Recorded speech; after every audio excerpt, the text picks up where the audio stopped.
recording.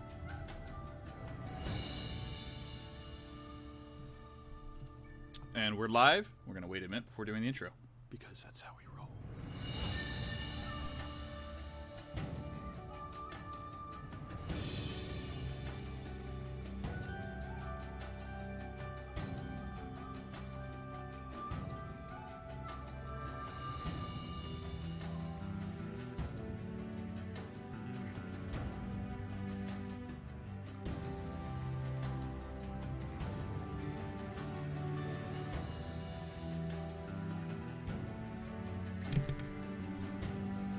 Are you ready, Tim? I am so ready, Sean. Welcome to Playdate for, what's the date? It's Friday, it's August 28th, and we're playing Disney Infinity 3.0 in a galaxy far, far away, and so many more terrible puns that Tim is going to hate me for. Oh, really? Yeah, I'm a fan of puns. It's how I communicate with the world. You are a monster. I am a monster. I am a bad person, and that's why Michael hired me. Actually, someone else hired me. So this is Disney Infinity 3.0. There's a lot going on. If you're not familiar with this game, it's one of those toy games, and bam, you can see right there in our picture-in-picture, there's a toy base, and you can put figures on it. But we're going to remove this figure because before we really get into the game, we're going to show you what's in the game. Disney. Are you going to introduce us, Sean? Oh no one needs to know who we are. What are you, a jerk? No, you're the jerk because you don't want to introduce us. I'm a shy man. My name is Sean Buckley. I'm an associate editor at Engadget.com, and with me is the lovely and bearded Tim Cipolla. Introduce yourself, Tim. Hey everybody, I'm Tim Sepla, also an associate editor with Engadget.com. So welcome to the stream, everybody. Sean is hosting today, so be gentle. Yeah, I'm new at this, and sad, and lonely, and very self-conscious. You just described me, but you're married. Well, marriage could be... I'm not going to talk. If she ever watches, she's going to get mad. Oh, man, yeah, oh, no. I once had a great aunt of mine tell me that you can be married and still be alone. Oh, yeah. So, absolutely. That. It's that's... I think you should just stop talking, Sean. Not talking is what I'm best at. Anyway, I went to the wrong mode. I'm in the wrong mode. I just messed everything up because you distracted me. And now there's double audio. I messed everything up today. Okay, now we're ready. Now we're good. Okay. So what we're gonna do in a minute here is we're gonna go through lower the game audio. Oh, okay. So I'm gonna lower the game audio a little bit. 1 second.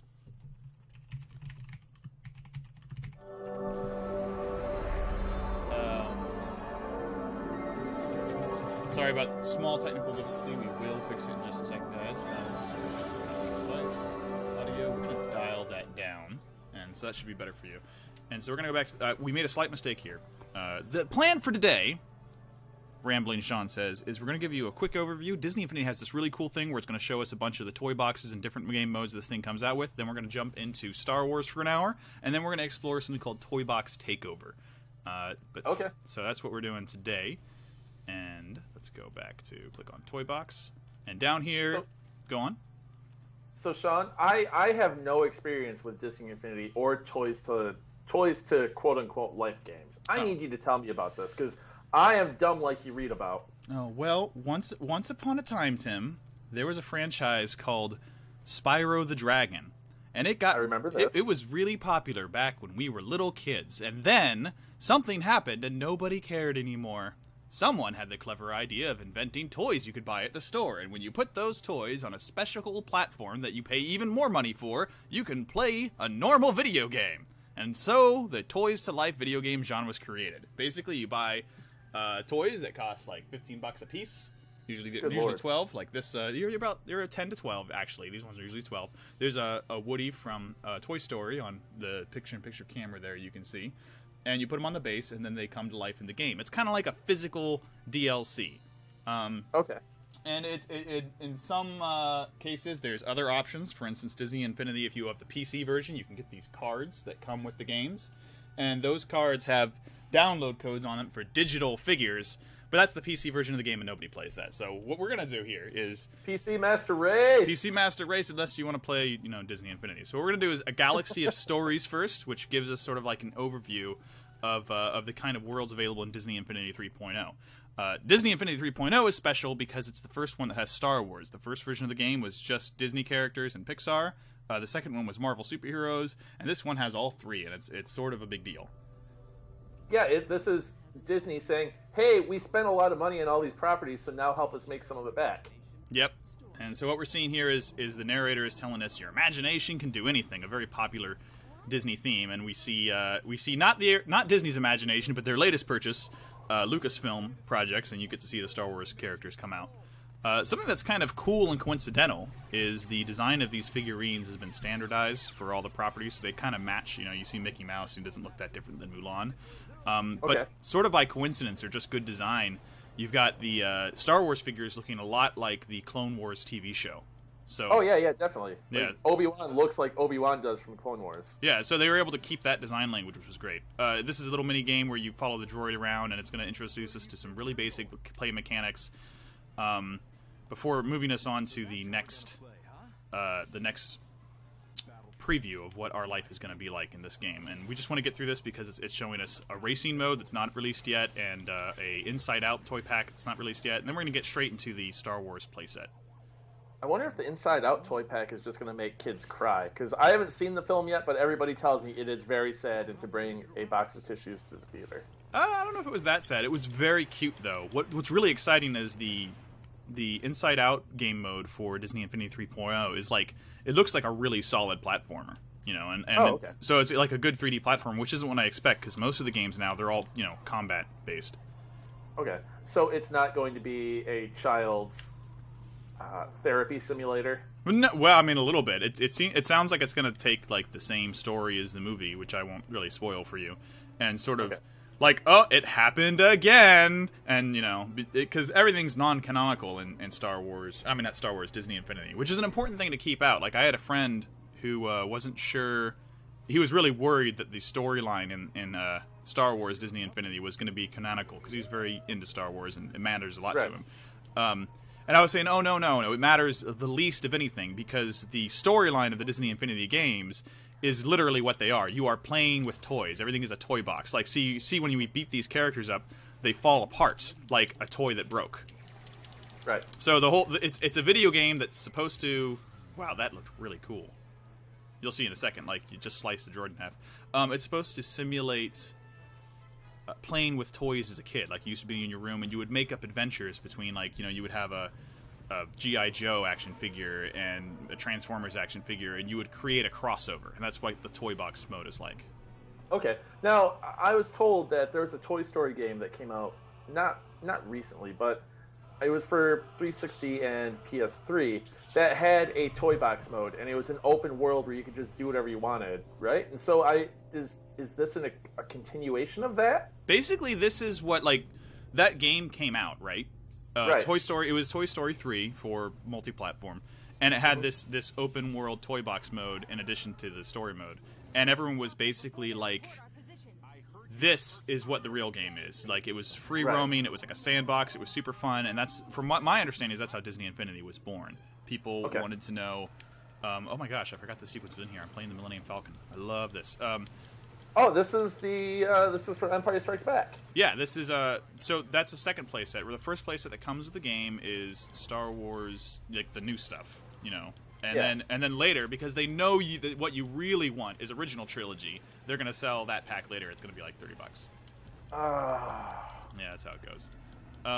But you can just pay $20 for the digital download and get a used player base for the characters, and just get that pack for less if you want. Hey, Sean. What? Have you ever experienced an analog download? What? You said digital download. It's kind of redundant. Well, technically I have. I mean, it's all digital, right? We use digital technology, but my first internet was over analog phone lines. But you're still downloading bits, and those are digital. Okay, how about this? There's a thing called slow scan TV. It's a amateur radio technology, and it does involve a computer, but you literally transcode your data into an audio signal and transmit it through the stratosphere, bouncing it around. Okay. So also, this looks really good right now. The sequence with the Death Star 2 attack. This looks really, really, really neat. It's actually, like, the visual quality has improved significantly. I played the last 2 games on Wii U, so it didn't look as good. This game looks really great. Well, you were playing on Wii U as well. Yeah, I was playing on Wii U, so it wasn't edging the most out of it. What we're seeing now, though, is this is the Inside Out playset, and this is the real reason I wanted to do this demo ahead of time before jumping into it, because these characters aren't released yet, and this game mode and platforming level is this is the only way you can play it, is in this opening. So people who want to play Disney Infinity 3.0 for the Disney properties and the other playsets that are coming out, like Inside Out, this is what you have to look forward to. And it's okay. So these are basically demos, then, right? Yeah, it's a demo that the game, every Disney Infinity game starts like this, where it kind of gives you an overview and it tries to indoctrinate you into the little world of, oh my gosh, your imagination is so incredible, isn't Disney the best? And this is that sequence. Okay. So we're gonna go on to that. I was going on about explaining something about the birth of these games, but you got me. Toy Story. Toy Story, and then you got me off subject. The sandbox mode, because Yes. I talked to you about analog downloads. Right. Yeah, that's Star Wars mode. Okay. So that's what started it, and then they turned it into this game, and it's just expanded and expanded. Up until after we get to this sequence and we start doing Star Wars, it's going to be all new to me. Before the stream, I restricted myself to only playing this and the toy box mode. And that was specifically because I wanted it to be fresh. But so far, it's leagues better than the other games. It does a much better job of introducing you to the world. This part, which we're coming up to now, is something really exciting to me. It's a kart racing mode that's going to come out in a little bit.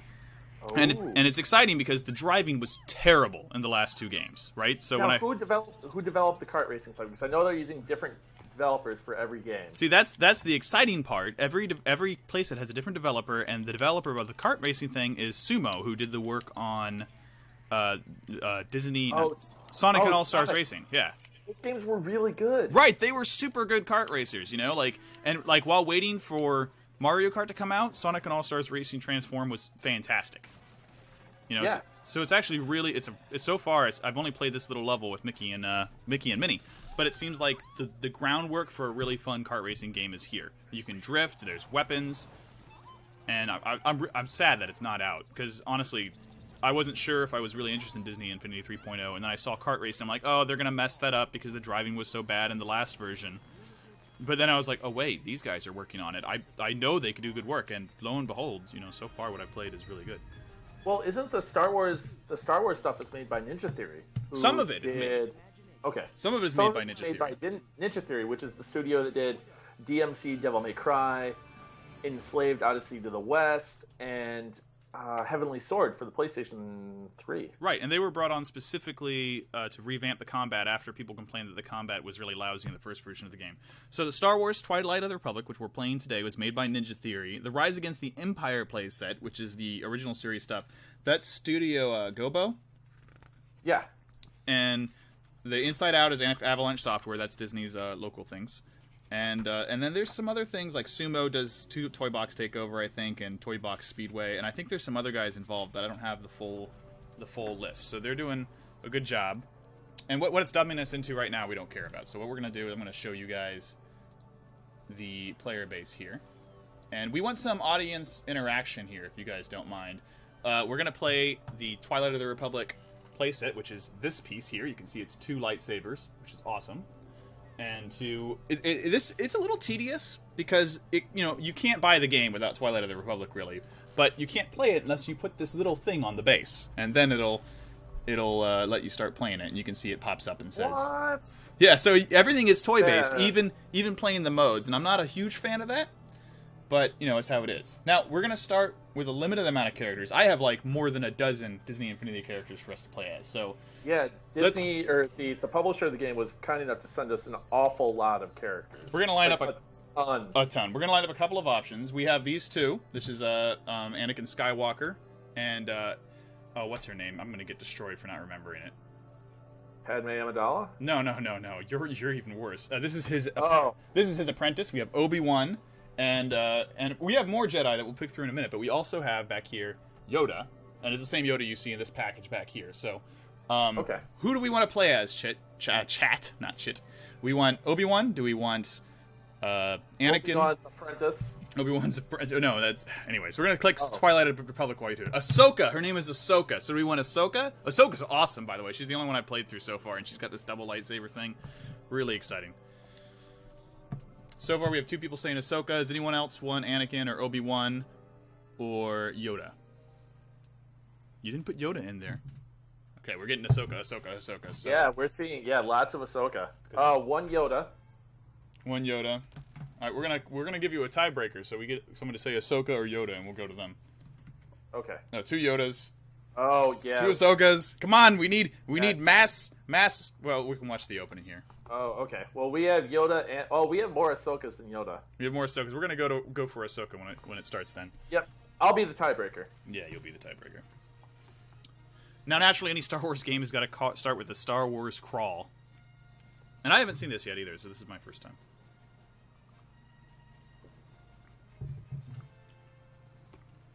The conflict between the Galactic Republic and the Confederacy of Independent Systems rages on. You know, I didn't watch... Did you watch any of the Star Wars stuff beyond the movies? Did you watch Clone Wars or the new Rebel show, Tim?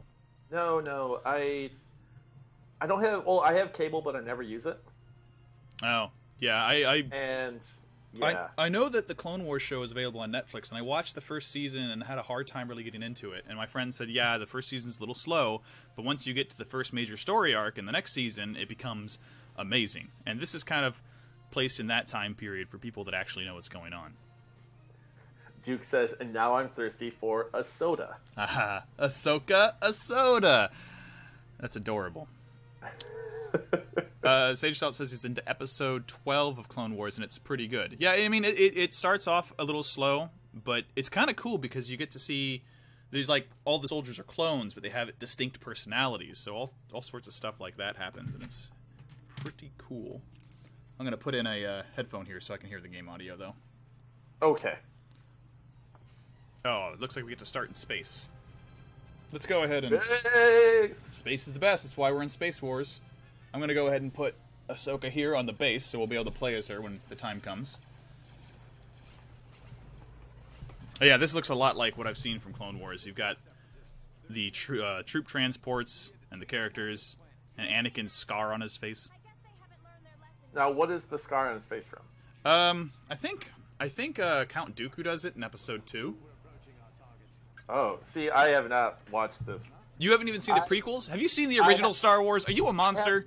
I have seen the original Star Wars. Okay. I have seen the prequels once each. Okay. That's it. So the old dude that wasn't... It was Christopher Lee. Yeah, Christopher Lee, I think, cut his face up. Oh, man. See, this is gonna be out of storyline because we chose Ahsoka, but Ahsoka's not in this cutscene. Oh, well, yeah, she just bounced. She was like, peace, I'm out. I think she's appearing. No, she just... Oh, no, there she is. She's definitely a fan favorite, though. And it's good because, like, since you're watching the show and you know that, like, Anakin's eventually going to be Darth Vader. Spoiler alert, everybody. Oh, whoa. Sean, you can't just be dropping 30, 40, 50-year-old spoilers like that. I've got to.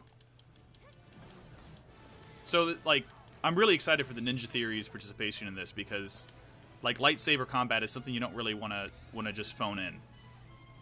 Like, the combat, even the combat in the Marvel expansion was kind of weak to me.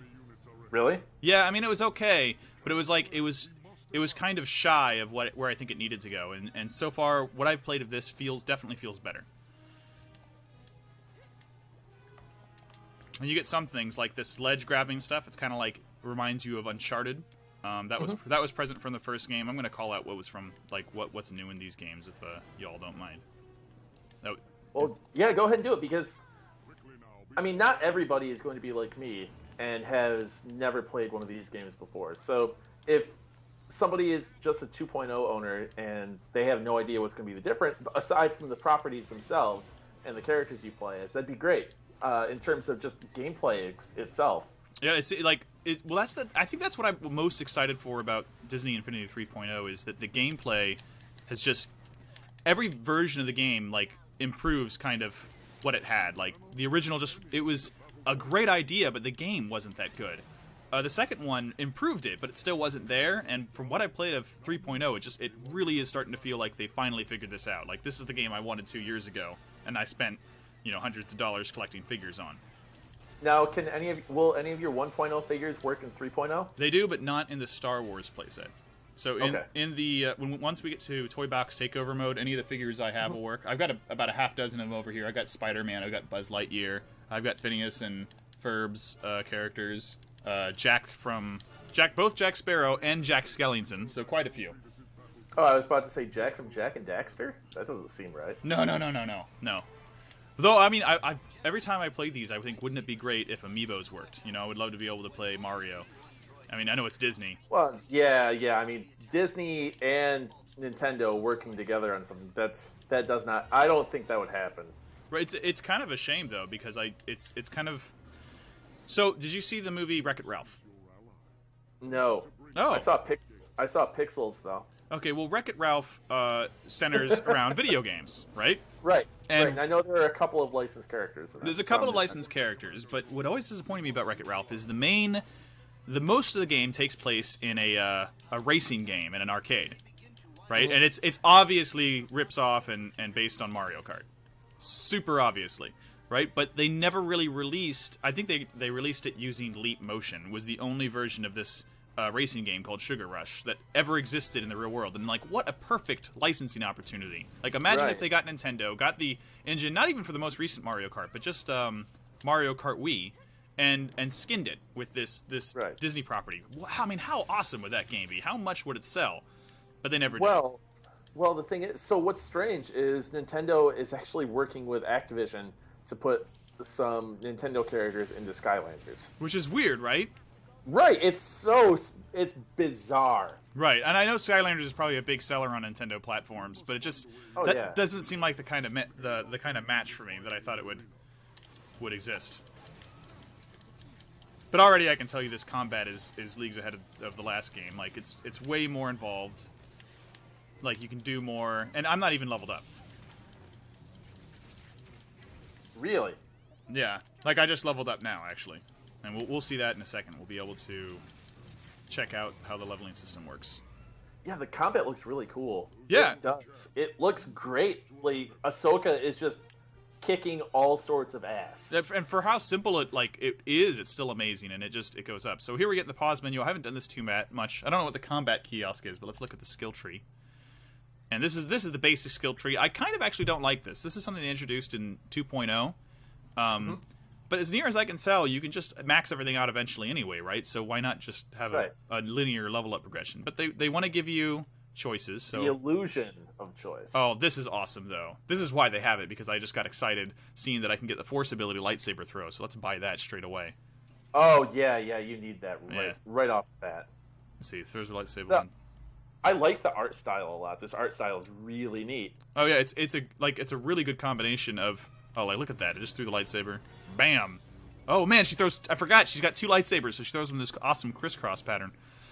Oh snap! Yeah, they did a great job of adapting the Clone Wars art style that people are already accustomed to seeing Star Wars characters animated in, but keeping them a little blocky and distorted to fit the Disney Infinity toy style. Yeah, it works.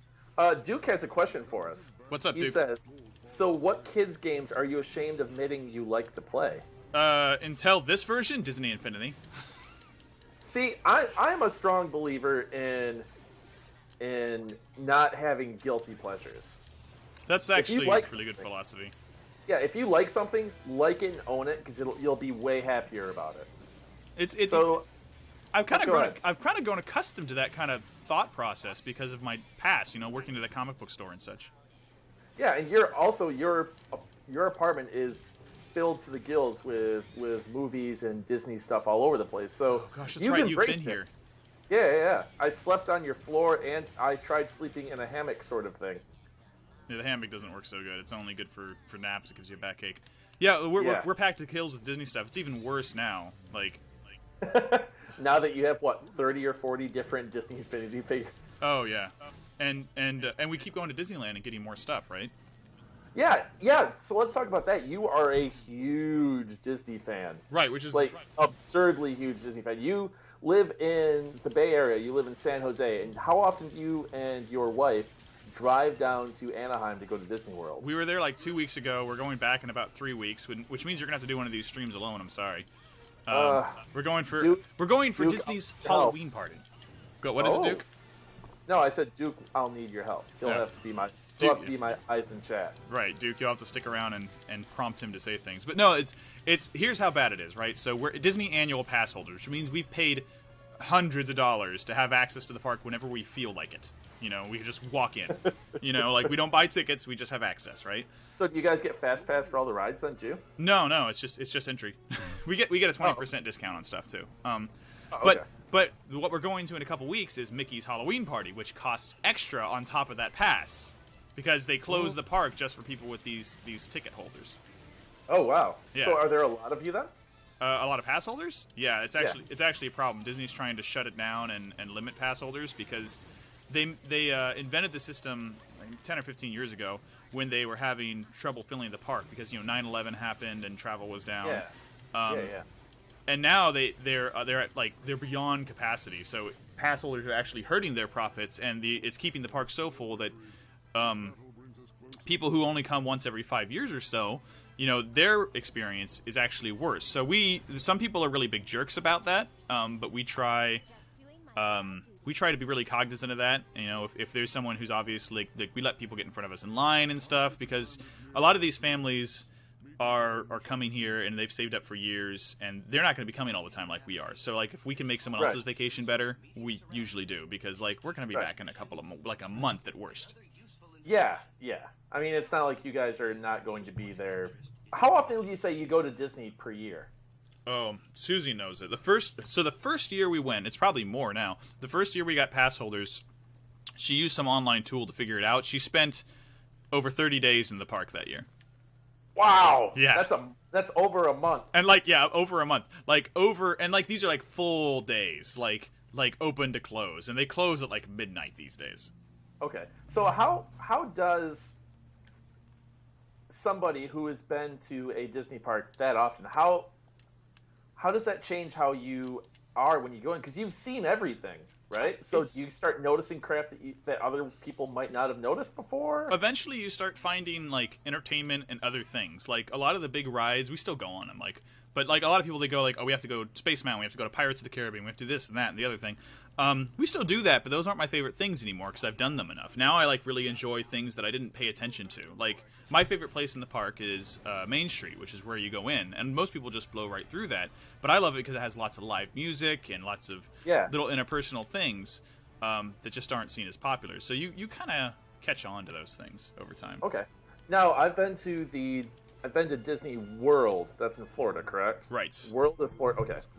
Now, does Disneyland have the Animal Kingdom? Or is no. Just Florida? Disneyland, yeah. So Disneyland is very small. So basically, this isn't a fair example because they're not the same. But Disneyland is basically just the Magic Kingdom. Okay. And it's smaller than the Magic Kingdom. But in a way, I think it's more charming. I have lost track of what we were supposed to be doing, Tim, because you were too interesting to talk to. But there's the thing here. Oh, here we go. I'm supposed to use the force on this rock. Sean, if you want to flatter me, buy me a drink and then tell me I have nice eyes.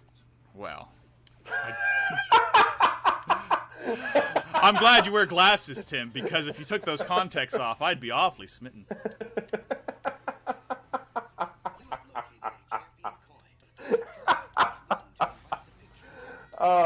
Oh, God, this has gone in a very strange place. So I just picked up something called the Champion Coin, and these are hidden throughout the Playbox worlds, and when you find them, it unlocks the ability to use a certain figure in the game.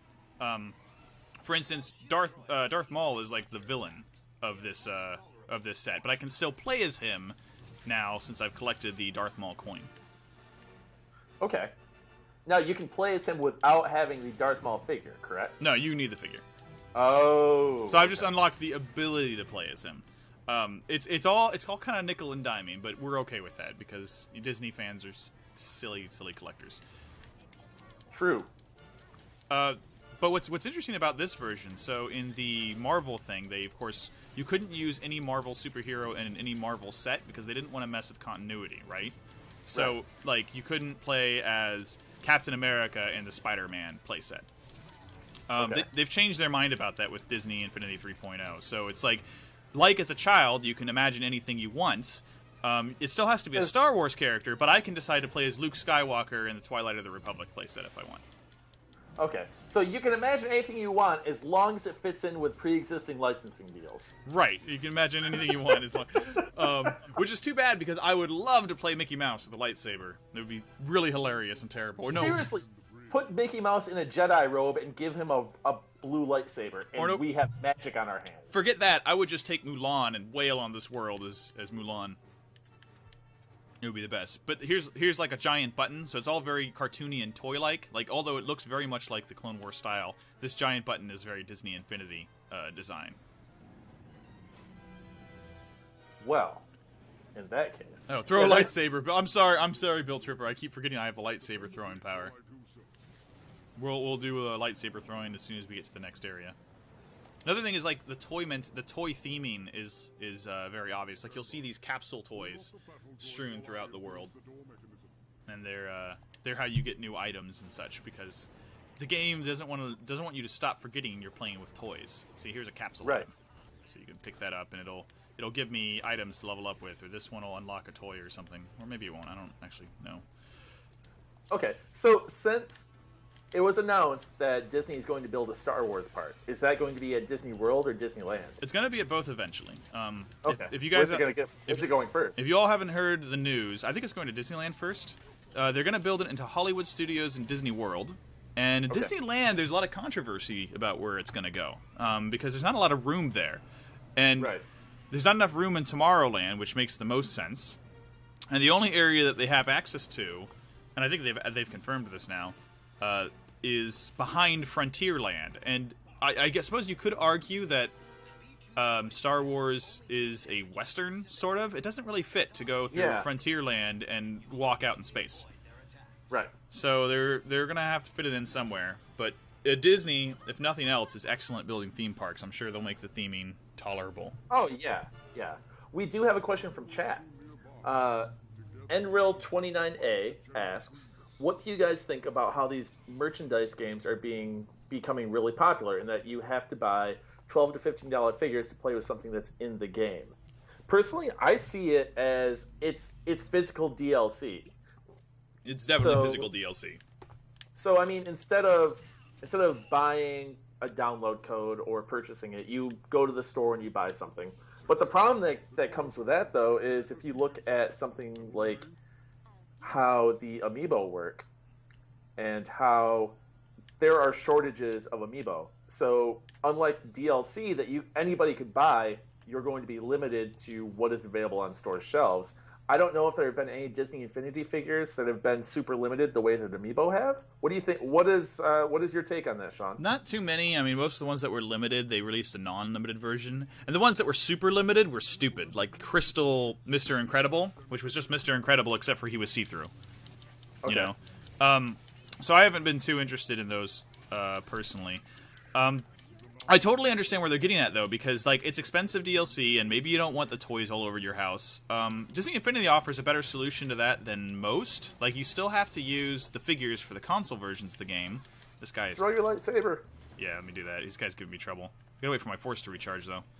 But if you play the PC version, there are no figures. You can buy the figures and, quote-unquote, use them with the PC version of the game, but really it's just a card and you enter a code online and you have a digital figure. If you just buy the digital figures outright, they cost less. So instead of paying $12 for a figure, you might pay $5 for a figure. Okay. And I really like that. I kind of wish more of them would offer that. If you weren't a collector, but you still wanted to enjoy the game as a video game, you know, offering... Right. Like, imagine... This is why Nintendo, I hope, they're releasing amiibo cards. So, like, $5 for a pack. And if it's the same functionality, that's what I'm going to do for everything my favorite characters. Yeah, I have one amiibo, period. I bought the Toon Link amiibo, and our coworker, Aaron Saporis, he is actually shipping me the blue Yarn Yoshi one. Oh, So cute. because he didn't want it, and blue's my favorite color. I was like, yeah, I'll add that to my single amiibo collection. Okay, guys. People in chat, it's time to change characters. We've been playing as Ahsoka for a while, and we're a half hour into the stream, so I'm going to turn this webcam back on, and we're going to put up some options for you. We can have a Yoda, we can have Obi-Wan, or we can have little Annie Skywalker, except we're all grown up and dark and brooding. Yoda, Obi-Wan, Anakin. So choose, and in a minute, we will select one of them and change who we're playing as. Okay, Bull Tipper says Yoda. Yeah, I knew Yoda was going to be straight away. Yep, we got another one coming in from Yoda. More Yoda. All right, we'll do Yoda. Yoda. We have one. Oh, Hoplon42, good to see you.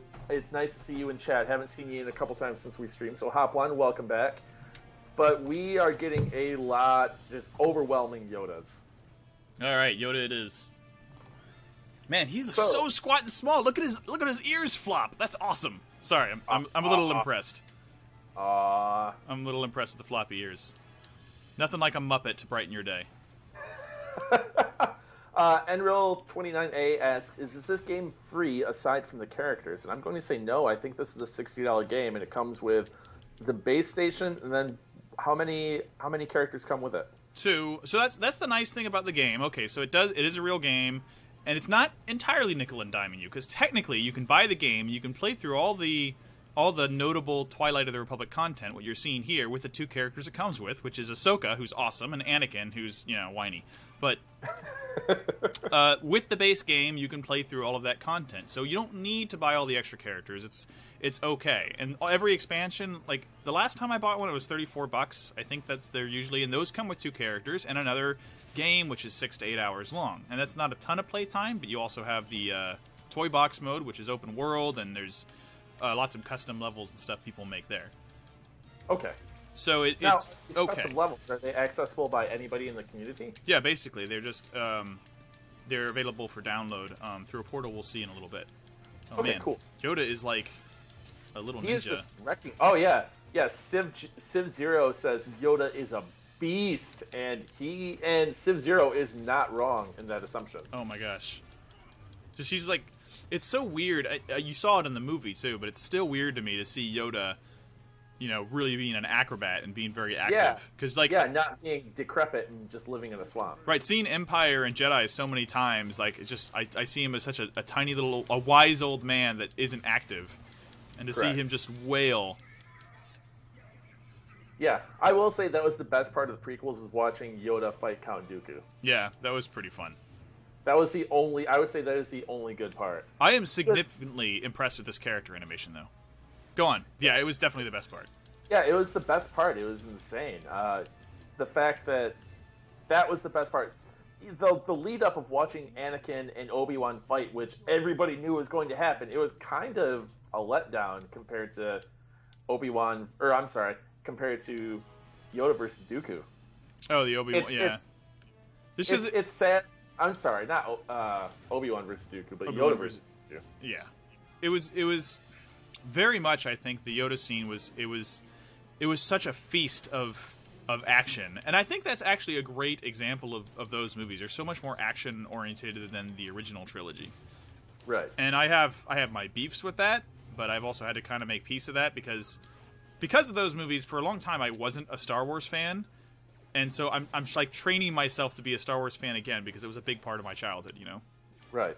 And what actually helped me with that was video games. Like I played the old PC games I liked again. I remembered I really like this universe. I didn't necessarily like those movies, but that's okay. Right. Did you play Knights of the Old Republic? Yes, I did not play the Old Republic Online though. Knights of the Old Republic is a solid game. Yeah, Knights of the Old Republic is very, very, very good. That first planet takes forever to get off of, though. Oh yeah, it does. I got it again on Android, but I haven't really played it because I just know it takes so much time. Oh yeah, because I went back through to try and play through on doing a dark side run. Oh yeah, and there were a couple of beefs with it because you don't get dark side points for doing some very obviously dark side things. Yeah, it was a pretty early example of morality gaming. Yeah, oh yeah, definitely. Because was it when the rat ghouls? And I know I've talked about this on a stream before. with the rat ghouls, with when there's that person that comes up running to you and you're in the caves or whatever on that planet. So they say, "Oh, my brother, he needs help. He's getting chased down by the rat ghouls," and your choices are close the gates and let them die, or hold the gates open and let them in and possibly have to fight some rat ghouls. And I went through and I chose, all right, screw it, I'm going dark side. Close the gates, let them die. No dark side points. Really? I was like, that shouldn't be a thing. Did you ever play the sequel? I rented the sequel, and I was not really into it. The sequel started out strong and got bad really fast because they had to rush it out the door. It was just kind of a not complete game. Well, it was an Obsidian title. And it took them how long to make a good game in terms of South Park: The Stick of Truth. Right. Which that turned out really well. We have a couple of questions here. I see that. Is there online multiplayer? And so to play the Marvel set, you need to buy the Marvel 2.0 game. So let's start with the one Raul, who says, so to play the Marvel set, you need to buy the Marvel 2.0 game. Yeah, that's the one big disappointment I have with the series, but it's sort of a technology limitation, is I have all the set pieces for all of the games, but if I want to play Marvel, I have to go back to my Wii U and put it in the disc for 2.0. If I want to play The Lone Ranger, which I still haven't opened, I need to go back to 1.0. So it's unfortunate because I would love some of these improvements to carry over, like the solider engine with less glitches. I would love to play some of the original games that way, but you can't. You have to play the original ones, and that is the biggest shame. But they have to keep everything on disc, so I kind of understand them not trying to put those backwards compatibility back in there. Right. Now, is this a matter of you playing on different platforms? No, it's not. It's just because the characters are platform agnostic. Okay, right. And that's the thing is I think there's a PlayStation 3 bundle, and if you buy that bundle, it's the only way to get Boba Fett. It's an exclusive for PlayStation because you have to buy a console to get it. But I'm like 99% sure if you put that in the Wii U version, you'll still get to play as Boba Fett. You just can't buy the figure without buying a PlayStation product. Gotcha. Okay. Yeah. So we have a question that's back up a little bit. Yeah, go to it. I'm going to go up to it. It says, the B4G, is it fun to play? Is this game fun, Sean? This is the most fun out of all the Disney Infinity games. In fact, someone else asked a very related question about the toy box mode, which I have played in this one, and they said it kind of wasn't good enough. And what did they say? Especially long load times, and love the figures, but the game wasn't as fun as Skylanders. I haven't played Skylanders, but even toy box mode is way more fun than 2.0 for me. Okay. And let's see here. The other question, is there online multiplayer? Yes, there is online multiplayer. I never use it in any of the other games. And I haven't used it in this one yet, but Flynn's Arcade, the arcade from the Wreck-It Ralph movie, is a multiplayer hub. Flynn's Arcade is also the arcade from Tron. Oh, maybe it's not Flynn's Arcade. Maybe it's Sean! Maybe I mixed it up. What? I mixed it up. You're right. It was Flynn's Arcade. Well, there's Flynn's Arcade, the arcade from Tron. I'm sorry, is the multiplayer hub. So we're gonna try that out later, maybe, or at least take a look at the building because I haven't done that yet. When I tried before the embargo lifted on this, there was no one playing. Sean, I can't believe that you mixed. Okay, you want to know the real worst part? Like Big Lebowski bad, Tim? I've never seen the original Tron. I've only seen the second half of Legacy. Okay, so you know how Big Lebowski and Tron connect? You do? Jeff Bridges. Oh.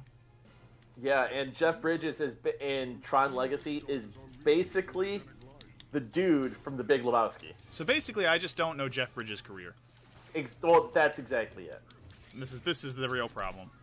Gosh, that was awesome. Yoda is so cool in this. Yoda's like knocked this game up another notch for me. So Galaxy Red and J.S. Gard are having a conversation about the update that came to Knights of the Old Republic 2 lately. And that is, they updated the game that's over 10 years old, and it runs in 4K. Really? It runs in 4K and is playable on a Mac.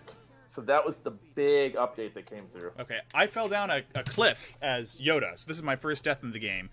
And so now I can't continue playing as that character for a while. So I need to take Yoda off of the base and replace him with someone else. So we have Anakin and Obi-Wan. I'm going to select Obi-Wan if someone doesn't answer in the next 10 seconds. I'm going to put it in the chat, so give it a second. Yes. And we'll go back to Yoda and Ahsoka later. Let's see here. Somebody asked something. Oh, Space Soul GT says that Boba Fett becomes generally available after December 31st, 2015. See, there you go. So it's a timed exclusive. So there's no such thing as really an exclusive in this game. Right.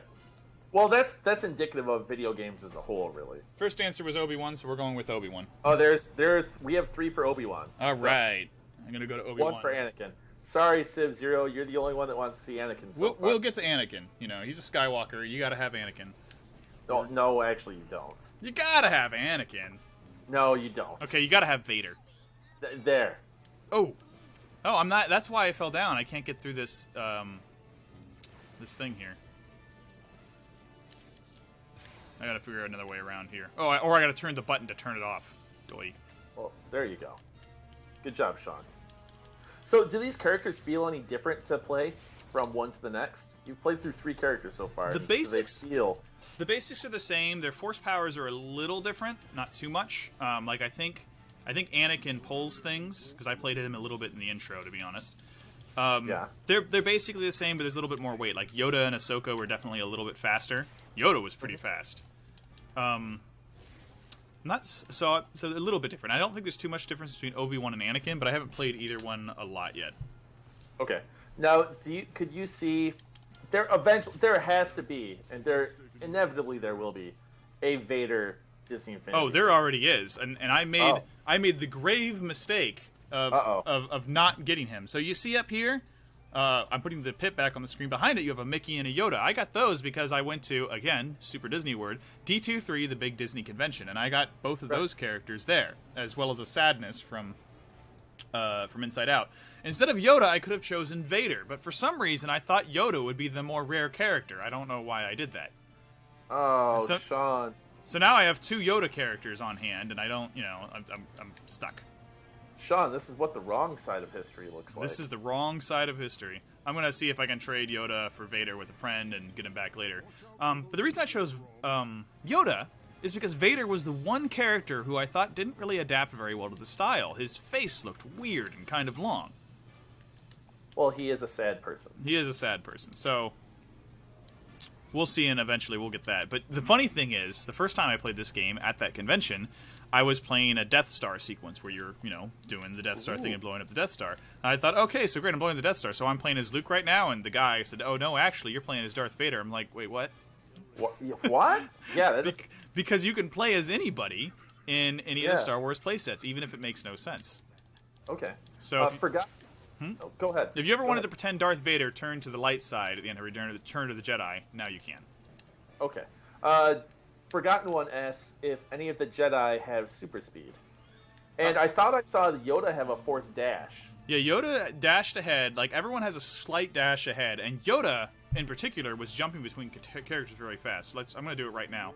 We have this dash mode. You can jump in the air and you can dash forward. That uses Force power. And no, it doesn't actually. How often does it take the Force powers to recharge? And is it something that happens over time, or do you have to collect a power-up and things on the ground to grab it? I don't know yet. It seems to happen over time. The only one that's had that meter come up yet so far has been Ahsoka, because we got the lightsaber throw with her. Right. We're putting ourselves at a disadvantage by showing off all these characters, because I keep going back to level 1. We are suffering for you, chat. All for you. But yeah, I mean, it feels a lot kind of like, I don't know, little subtle things like being able to push people back with the Force push just makes this feel more like a Star Wars game. And so I think they've done a great job of converting the Disney Infinity Engine to something that feels complex enough that I'm having fun as a seasoned gamer, but it's definitely still simple enough that your kids could play. And I think that's where Disney Infinity really shines. I'm sad that my nephews aren't older or that I'm not a father yet, because my friends who do have kids, they have so much fun with their kids playing Disney Infinity. Like, it's like bonding time for them. That's really cool. Yeah. So I'm going to ask you a question. I'm going to toss this to chat. Sean, if you could have one Force power for the rest of your life, what would it be? Oh, that's complicated. Like, what we see in the... actually, forget everything. I just want to be this is a cheat. But we've seen Obi-Wan come back from the dead as a ghost. And you can just hang out and do whatever you want. Well, the Force just enables that in general. Right, so... Oh, so I get that no matter what? That's the default? I'm going to say that's... Yeah, I'm going to say that's the default. I mean, because Anakin comes back, too, so... That's true, but I mean, life after death, that's a pretty good Force power. But that's a default. Any Jedi gets that. Oh, that's tough. The telekinesis is super handy, it seems. Like, what do you define as what are our options as far as force powers from what we've seen in the Anything movies? you've seen in the movies. So not the games don't count? I don't know. See, that opens up that opens it up way, way, way higher and things I'm not familiar with. So I'm going to say limit yourself to the movies. Okay, I'm gonna not vote for persuasion, which is the thing that Obi-Wan does to convince them that they're not the droids they're looking for, because that seems kind of rapey, you know, like that could really be misused. I don't think anyone should have that power, you know. Well, I mean, if you're of pure heart and mind and you're light side, then you wouldn't use that for anything terrible. In theory, but I mean, you could easily be dark side. I mean, who knows that our readers are gonna be, you know, light side. Well, Duke says he wants mind control. Yeah, Duke, you might be evil. You know, I mean, I don't think you're evil. I trust you. Well, you haven't seen his Twitter avatar. See, look, forgotten one. Force lightning straight away. He wants to murder people with lightning. Well, I'm trying to think of I know I'm breaking my own rule here, but I'm trying to think of what the light side equivalent of Force lightning was in Knights of the Old Republic. I don't know what their attacks were. Like, light side powers were all very passive. They were like healing or like you could turn invisible, you know, kind of stuff. Well, that's in Jedi Knight, the game. I don't know. Telekinesis is the easy one because I think I could use it to make myself fly. I really like Civ Zero, though. Force speed, and then I'd buy a Flash outfit. Dude, I love the Flash. Best DC superhero. Oh, boy. It'd be awesome. Do you watch the CW show? No, oddly enough, I don't. I love the Flash, and I've saw like 2 episodes of that, and I never got back to it. Oh, so now we're at our first boss. We're at Grievous here. Do you remember Grievous from the movies? I do remember Grievous, and he actually fits really well within this art style. Yeah, he looks really good. Really well. Oh man, I'm wailing on him. He's kind of a wimp. I like Yoddle's response, force lift so I can force lift beers from my couch. Hoplon, precognition so I can use a lightsaber. Or, you know, I got it. And maybe this is, again, very selfish and revealing of my fear of death. So, Force Ghost, I get that no matter what. You know, life after death, awesome. But Yoda used the Force to extend his life to 900 years. I think I'd go with that. Oh, really? That's explained? Well, like he says, that's what it's implied, because at the end of like when he dies in Return of the Jedi, his body fades away because he's so gone, and like only the Force supposedly sustained him. Okay. So that's the it was my understanding that he used the Force to keep himself alive so long. Okay. So let's see here. Oh, Bullet Pepper says, "Where are his 4 arms?" Oh, there they are, right there. They just came out. Oh, okay. So that was his second form. Right, that's his second. This isn't even my final form. What is that from? I don't know. I think it's from Dragon Ball Z. Oh, all right. But it's so definitely that it's that. Okay, I have one other answer. So if I'm not being selfish, I would do the Force healing stuff because cancer needs to be taken care of, bro. Yes. Forgotten One says to watch The Flash. It gets really good as it progresses. Yeah. And Civ Zero also agrees and says that Flash is a great show. It didn't seem like a bad show. It's just that, you know, it was one of those shows I was trying to get my wife into with me, and like she just kept saying, "Oh, let's not watch that tonight. Let's watch something else." And so I fell behind and never got back to it. So Duke has a good question for you, and because you are the king of the 90s. He says, do you remember the late 80s TV show or 90s for The Flash? Yes, I do. Oh, and you know, of course you do. That did ties. Not disappoint me. Not only did I watch that as a kid, but that ties into Star Wars, believe it or not. Okay, I need to know about how this ties. It's very simple. So, on The Flash, Mark Hamill played the Trickster. Okay. So there's a live-action role of Mark Hamill basically being his role of the Joker from the Batman shows, except for he's a Flash villain. So if you want to see Mark Hamill run around in a really goofy getup, find that TV show. They actually broke it out into a separate video set. It's presented as a movie, the Trickster Saga. Okay. The one Raul says you need to watch Arrow and Flash together to follow the storylines. I don't want to watch Arrow, though. Nobody cares about the Green Arrow. Maybe that's a good show. Maybe, but like of all the DC characters, I don't care about. I think I'd rather read Aquaman than the Green Arrow. Oh snap! So Yaddle says that it's crazy that the dad in the new Flash is the same actor that played the 90s Flash. Oh, yeah, that's a good thing. And then Civ Zero says Mark Hamill comes back in the new Flash as Trickster. Is that true? I heard that, but I thought it must have been like a fevered dream of a hopeful nerd. Yeah, this is crazy. Wow. And then Forgotten One says that Mark is back as the Trickster on the new Flash. Yeah, so must be true. Sean, you need to watch this. I love Mark Hamill because Mark Hamill has embraced corniness. Like, he loves being super goofy. Like, oh yeah, his role in Jay and Silent Bob Strike Back was all right. He's indicative of this is his career now, and he just loves it. Right, like he thinks it's funny, and he's embraced that, and I love that about him. He loves being silly, so it's funny that he's probably playing a serious version of Luke in the new movie. I have done nothing. I'm on total media blackout for the new Star Wars. Yeah, me too, for the most part. I saw the picture of Mark Hamill with a beard, and that's kind of it. I have seen I've seen the Crash Star Destroyer, but I have not watched any trailers. I have not read anything. And I am really excited about that because it's a movie that I knew I was going to see anyway. So, and that's the philosophy I take with movies and video games to a certain extent too. Is that if I know it's something that I'm going to be interested in, something I'm going to play or see anyways, I don't watch trailers. I heard there were major spoilers out there for it. Like, a friend of mine, was nice enough not to tell me, but he said that, he knows who dies in the movie now. He knows everything. What?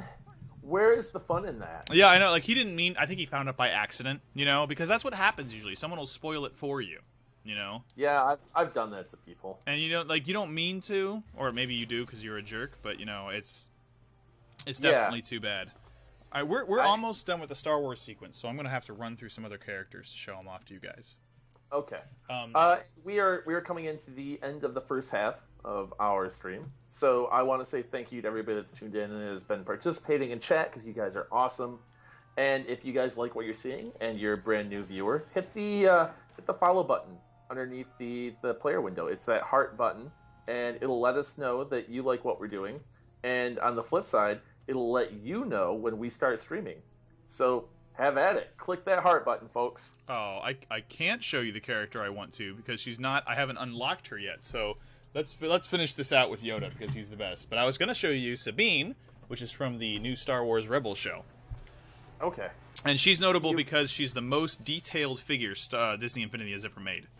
Now, can you put her closer to the camera so we can get a better look at her and maybe make the picture-in-picture window a little bit bigger? Yeah, we can put that up here. So we'll get her up again. But this is Sabine. She's the Mandalorian, which is the kind of thing that Boba Fett is from the new Rebels TV show. I guess it's not that new.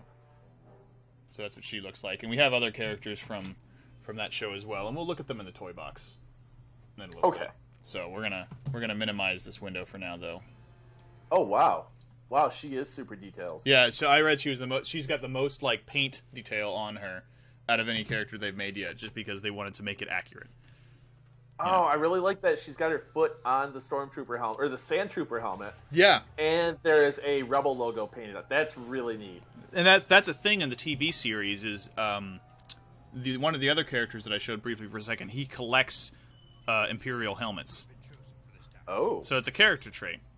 And so here, it's like he's scalping them in a sense. Yeah, basically. So we've already gotten into the next mission log. That's the first arc up to the first boss in the Star Wars playset. And we're gonna move on to one other thing. We do want to split this evenly. If you guys really want us to go back to Star Wars, we might go back to Star Wars because I understand the draw for that. But I do want to show off one of the other modes in this game called Toy Box Takeover. And Toy Box Takeover is significant because the Disney Infinity Toy Box is literally a toy box. It's a sandbox, right? You can do whatever you want. You can build whatever you want. That's the whole point. But Toy Box Takeover seems to add a storyline to this mode, which means it's an adventure where your favorite Disney and Star Wars and Marvel characters cross over. And I think that's really exciting. Yeah. And that's an add-on. It's purchased separately. We're going to show you. Let's turn on the webcam here. We're going to see what this looks like. It's a little disc that looks like this. There's some swords and a shield on it, and that goes in the same place as the normal game pieces on the back over here. So you put it in, and I gotta actually fit it in there.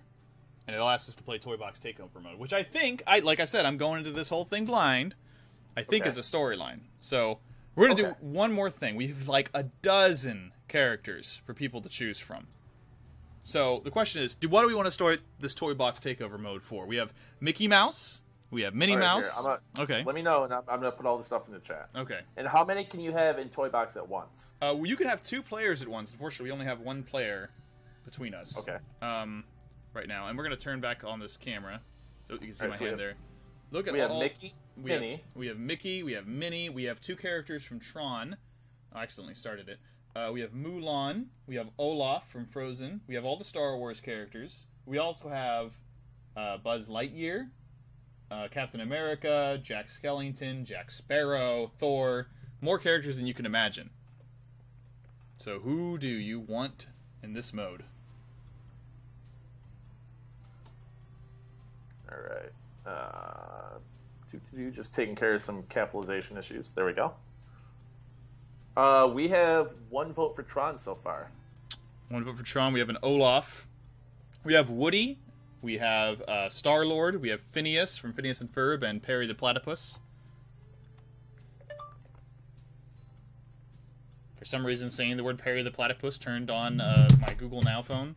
Whatever. Do we have any agreement here? No. Oh my gosh. Captain America is the one who's had more than Captain America. Yeah, Captain America has more than 1. Okay. So Captain America goes on. We'll start with Captain America. We'll be changing a lot in this mode because I want to show off as many characters as possible. Next one I'm just gonna have to insist that the next version is gonna be someone who. Why are we in a tutorial mode? Because we're going in blind. I don't want a tutorial mode. So this actually is useful. So this is something new to Disney Infinity 3.0's Toy Box. It's a sidekick mode. Vote for Olaf. Okay. So it should be Captain America and Olaf based on votes. All right. Next time we'll switch to Olaf. Oh, what I've done is I've gone into the Toy Box tutorial. We're in the wrong mode, so we'll jump out of this in a second. Okay. But I'm going to insist mostly on going through the new characters. We're going to do Captain America for a few minutes, then I'd like to do Olaf, and from then we should do Mulan or Tron or we have a Sadness. We had a call for Tron, so Tron after that. We'll do Tron. Let's go back. I made a mistake. We're in the wrong game mode. So here's Sabine again. You can see at the front on that loading screen, which is already gone, some of the detail that's in her outfit, which is really cool. Okay, so new game for Toy Box Takeover. Sidekicks play an important role in this Toy Box expansion game. I've done this tutorial, so I'm not going to make you guys watch it, but what it basically is you can select NPC characters to run around and help you out in the game. Okay. Sage Soul GT says that Sidekicks are actually in the Escape from the Kiln Toy Box game in 2.0. Oh, I was under the impression that they were totally new. Maybe it's just a more robust and expanded system. Yeah, so there's that. And then a couple other things in chat. Somebody made a very apt comment that said that... Oh, where can I find it? Oh, here's Mickey Mouse. It says that they already made an awesome, incredible, or Fantastic Four movie. Oh, it was Duke. Someone said they already made the best Fantastic Four movie already, and it was the original Incredibles. Oh, yeah, Incredibles was a really good film. Okay, I haven't seen it. So here we go. The Toy Box Takeover mode seemed to start out with... Mickey Mouse being mischievous again. Again, I always thought he was a good guy. He is a good guy, but a lot of stories start out with him being silly, like Epic Mickey 2 is him screwing up. And well, you know what game he was not a screw up in? Castle of Illusion. Oh yeah, was that good? No, I was thinking of the remake actually. I was say I don't know if it was good. I played it when I was a kid. I think that's an apt way to say that too. I don't know if it was good. I played it when I was a kid. You know, speaking of the Incredibles, though, Syndrome, the villain from the Incredibles, seems to be the villain of this Toy Box Takeover mode. Ooh. Aston Chero says there's a Gravity Falls cameo that happened. Yeah, do you know what Gravity Falls is, Tim? Nope. It's a really clever Disney Channel cartoon about a town in Oregon where a lot of weird things happen. Like, it's just this really mysterious, cool show. So it's like Erie, Indiana? Yeah. Well, no, you're literally in Oregon. It's Gravity Falls, Oregon. Well, Erie is a town in... Never mind. Sorry. That was a 90s deep cut. I screwed up then. I should have caught that. Oh, Civ-Zero asked if that was Angelina Jolie. Who? I don't know. I must have missed the gag. If it saw Maleficent, it might have been Angelina Jolie, actually. Maleficent's a character you can play in the other version, and it's based off the Angelina Jolie movie. Okay, yeah. Oh, this is... Body horror? I don't know what this reference that Yaddle made is about body horror. Joseph said the same thing out loud, Erie, Indiana. I guess it is like Erie, Indiana. Weird things happen, like there's monsters and gnomes, and there's these two kids who are living with their great uncle in this shack. It's basically like Ripley's Believe It or Not. And they're like finding mysteries. This is really weird. This is not the normal toy box mode. This is this looks like Diablo. This art style, though, is really neat. It's really cool. Oh my gosh, this is awesome. This is like Toy Box Takeover mode. I thought it was just going to be a story mode involving Disney characters, but it's like isometric. This looks like Diablo, It looks dude. like Diablo, yeah. This is awesome. This is a whole different gameplay mode than I expected. Diablo with Disney, yo. Oh man, this is awesome. So as far as sidekicks, you can see my sidekick down there is Darkwing Duck, the best sidekick. Oh! Darkwing my Duck. gosh. Is his daughter in here? Gosling? I don't think Gosling's in here. She should be. And what was the name of the oafish guy? It was the guy from Tailspin, I thought. Oh, no, Launchpad. He was from DuckTales. Oh, yeah. Okay, I don't actually know what I'm supposed to do, though, because I wasn't paying attention. Was anyone paying attention? No, I've been paying attention to chat and talking to you. Oh, no. Oh, man, this is great. I'm so excited that this is a new game mode. Let's go to Merlin here and figure out what to do. Chat is super into this, too. Also, Diablo! Oh my gosh, Civ! Oh, Civ-Zero, yeah. That's awesome. Oh, that's so great, Civ. I am proud of you. Oh, man, and Duke is on the right side of history, saying, hell yeah, Darkwing Duck. Oh, yeah, Darkwing Duck is so good. You know, if you like Darkwing Duck, there's a new comic series starting him where they basically continue it where the TV show left off. I didn't know the TV show was serialized. It was. What do you mean? Serialized meaning it was one story the whole way through. Well, yeah, instead it was of just self-contained episodes. Well, they were self-contained episodes, but like there was like they would introduce a villain and he would come back, and they would talk about like what he did last time. So it's kind of like it's continuing the universe. Okay, now is this co-op? This section? I assume so, but I don't know. Let's get into the mode, and I can't actually do co-op because I only have one PS4 controller right now. But we'll put down a character, and if it gives us the warning, it'll tell us if it's co-op. Let's see, we're gonna have to climb. So now we're going into the Pirates of the Caribbean world. If it breaks down, do the pirates start eating the visitors? Yes. So good. Let's move Captain America to player 2 and put Olaf, the most unlikely hero, in his place, and see what happens. Hey, Sean. What? I have never seen Frozen. Oh, it's okay. Yeah, so it looks like 2 players would work if I had a second controller. You've never seen Frozen? It's very cute. A lot of people hate it because that song got played everywhere, but just if you let it go, if you let go the overplaying of the Let It Go song, it's actually a very good movie. Well, I've only heard the song in full once, and that's because that was last week actually, because somebody was parked in front of my apartment and had it blaring out of their speakers. Oh, that's perfect then. You should see the movie because then you're not overexposed. It's not annoying to you yet, and you can enjoy it for what it is. Even the snowman. I have heard so many references to that song that I'm sick of hearing it, even though I've only heard the song once. Well, so it's only in the movie once, so. Okay. But I mean, it's a good film. It's got a good lesson. It's about sisters, and it's a lot of fun. Even Olaf, this character, like when I saw the previews for the movie, I thought he was going to be super annoying. He's actually pretty amusing and very delightful. Who voices him? It's Josh Gad, right? Yeah, it's Josh Gad, I think. I was going to say Groban because I don't know celebrities. Josh Groban is a singer. Yeah. Sean.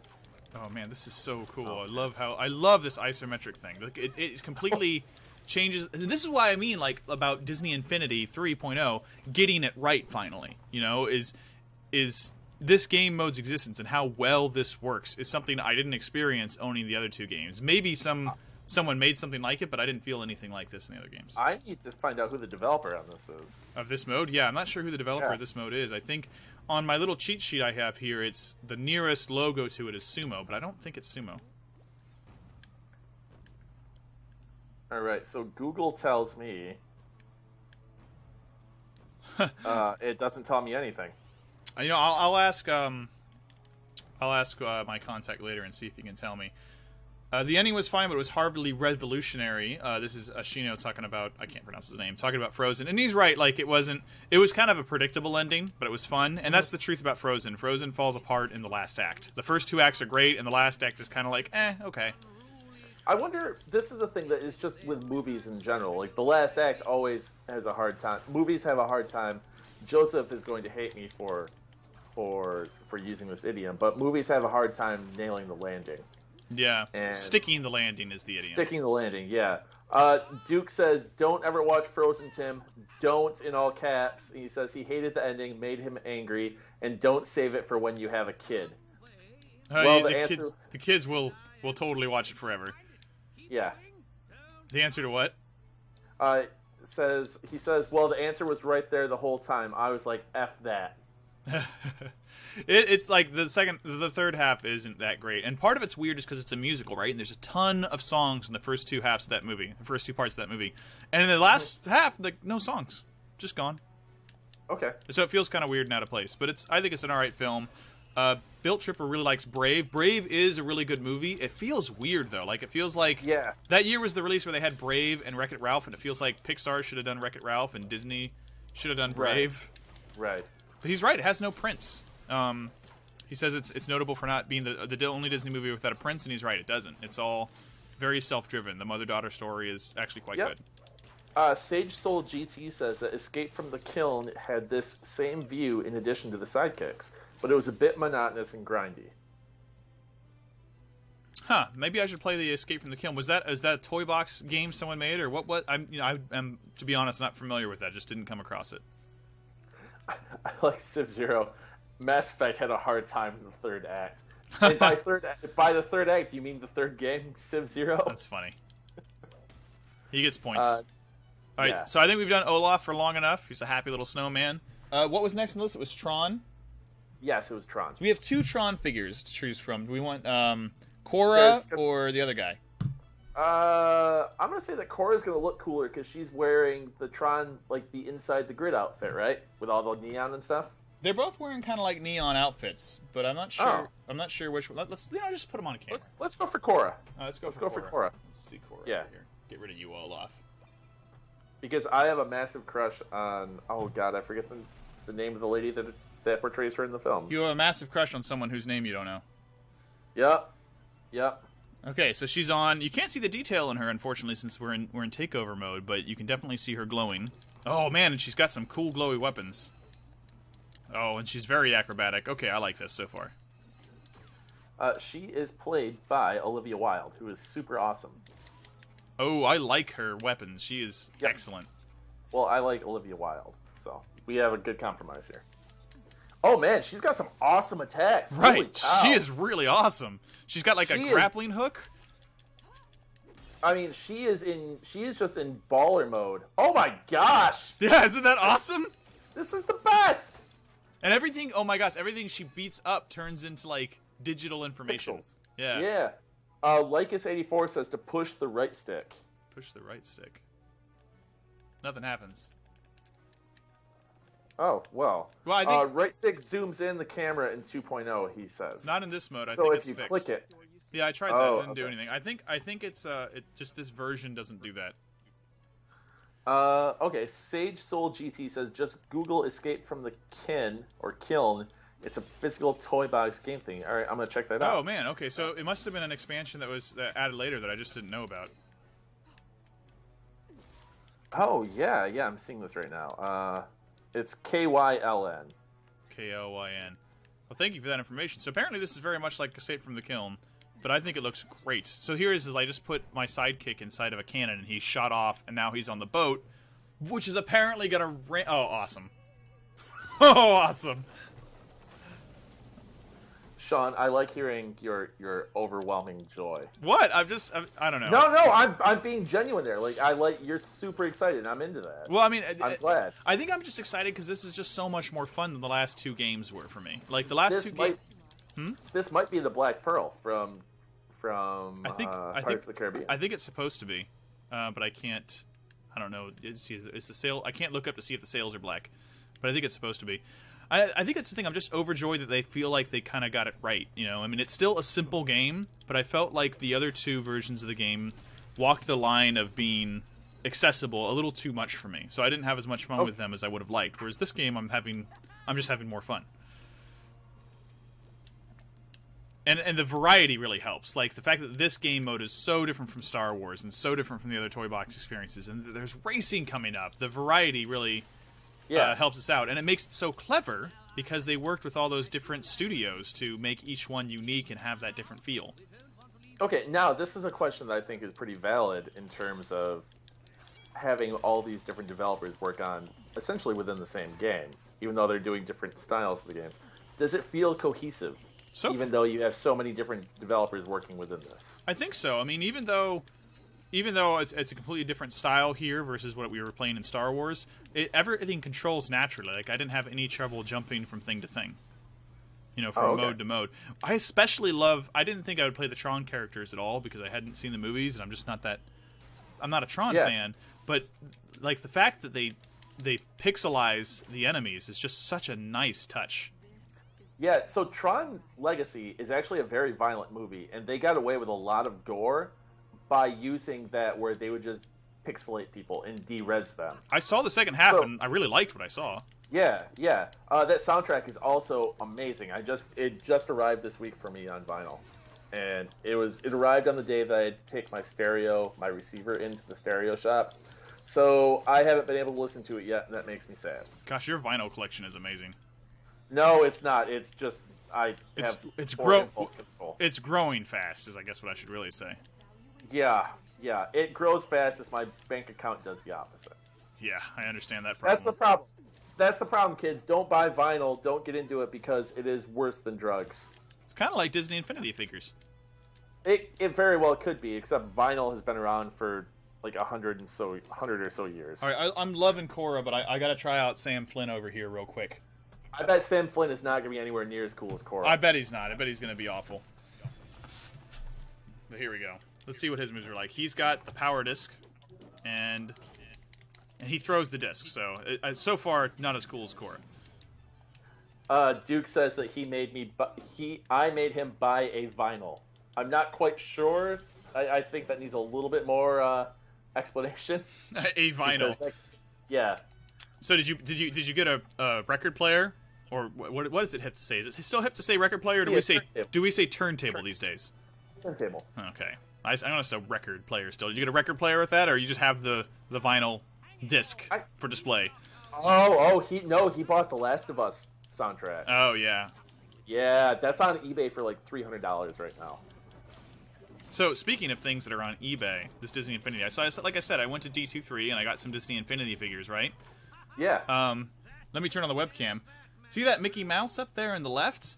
They gave that away at the DT3 event. You know where they announced a lot of the new features. So they gave that away there. They also gave away a power disc with it. That is exclusive to D23, and when you use that power disc, a power disc is a thing you put underneath the character to give them a power up or something. They usually cost a couple of bucks. It makes him look like King Mickey from Kingdom Hearts. Oh. I don't have it anymore because my wife decided to sell it to pay for our trip, because that's how much it was going for on eBay. How much did you guys get for selling it? Almost $200. Oh my god. And I'm not interested. I don't like scalping like that, but she spent a lot of money at the convention gift shop, and we really needed to recoup that. Yeah. So they were selling for that and more. One dude got it signed by the guy that voices Mickey Mouse, and it sold for like $350. So, Lord, reselling of things video game related that are rare, like the Last of Us soundtrack or exclusive figures, man, that makes some good buck. Yeah, I saw that with my first E3. When I went, I got some posters. I had some. So my first E3 was 2009, 2008, one of those two. It was the year that Assassin's Creed 2 came out, and it was also the year that Left 4 Dead 2 came out. And I got posters for each of those, and I shipped them back, and the UPS store that I shipped them from, to ship them home, did not tape the end caps on the poster tubes. Mm-hmm. So one of the poster tubes, one of the end caps came off, and they just covered it with tape, and then the end of the tube got crushed. Oh, man. So my Left 4 Dead posters got destroyed, which were super cool, and my Assassin's Creed poster has a slight crinkle in it, but I have it framed now, so you can't even see it. But I went on eBay and I looked, and they were like $50-$60 each. I was like, you guys are the worst. So at the same Disney event, they released the Star Wars painted poster for the first time, and they gave them out, and people were selling them for like $80. You know, these free posters they gave away. Crazy. Ugh, yeah. You know, but Disney... Capitalism, Sean. Capitalism. Disney fans are crazy, and the whole thing about... So, sorry to get into Disney convention politics, but DT3 has a special level called the Sorcerer level, right? Tickets to be a sorcerer at this convention cost $2,000. But they get... Yeah, that's the correct... Sorry. That's the correct reaction. And so what's common for these sorcerer folks is they get first dibs to the stores. They get to go in a day early and go to this... Wow, these bombs are destroying me. They go to the stores, and they get to buy things a day early, and they pay for their entire trip and their $2,000 sorcerer ticket by selling these things on eBay before the convention opens. I was going to say, so they're paying more money to give Disney more money. Right. So then they can sell it and get some money. To get some money to pay for the thing that let them pay Disney more money. It's a vicious cycle, and I think it's actually really bad for the community of the convention. Yeah. But it's how it's done. Yeah. And it allows these people to get early access to everything they wanted. So you paid $2,000, but you were guaranteed a front row seat at the Star Wars thing. So. Yeah. Big Wiz 925 asks, "Can you play as Yoda or Vader?" And we played as Yoda earlier, and we talked about Vader earlier.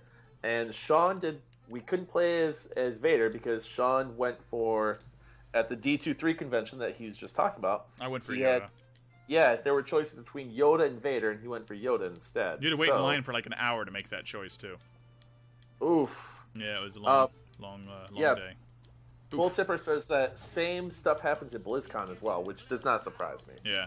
So it's probably about time we switch to a new character, though. We've gone through the two Tron characters, and what do we have left that we haven't gone through? We have Mulan, Mickey, and Minnie, as well as the characters from Star Wars Rebels we could go through. And we could go back to Yoda. And what else do I have that's new? I also have Sadness from Inside Out. Oh. Yeah. My vote goes for Sadness. Your vote goes for Sadness. We got a Mulan.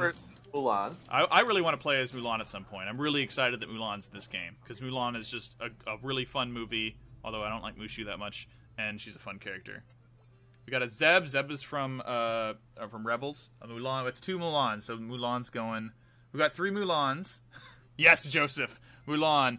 Don't worry, we'll get back to Star Wars characters, FC Bundy, in a little bit. We're doing a few minutes with each one because I want to show them all off to you because we have a ton of them. So let's go back to the webcam, and you can see Sam Flynn. Goodbye, Sam Flynn. Sam. So somebody in chat earlier said that Korra had really cool moves, whereas Sam just looks like he's showing off. Yeah, they're pretty good though. Okay, so let's look at this character first. Check it out. This is Mulan. She looks awesome, and I especially like it's Mulan, not Soldier Mulan. So we'll put her on there. Okay. She's really well designed. I really like this figure a lot. This is honestly, I was most excited to get this figure out of any of the figures that came with our package. It's Mulan all the way. She's got a stick. Oh my gosh. Yeah, we are getting a lot of votes for Mulan and Zeb. Mulan and Zeb are getting a lot of them. So Zeb is Star Wars. We'll get him next. He's kind of like the Chewbacca of Rebels, except for he can talk. Okay. Oh, Darkwing Duck is getting beat up over here. What are you doing? Oh, we're getting a couple calls for Sadness as well. So we're gonna do Zeb next, and then Sadness. Sadness is great. I played her a little bit at D23, and she goes in, one of her her dodge move is her going into a temper tantrum. It's really cute. And I think that's the thing about this game is it's really cute, but it's still an action game and it's still a lot of fun. All right. 1 second, please.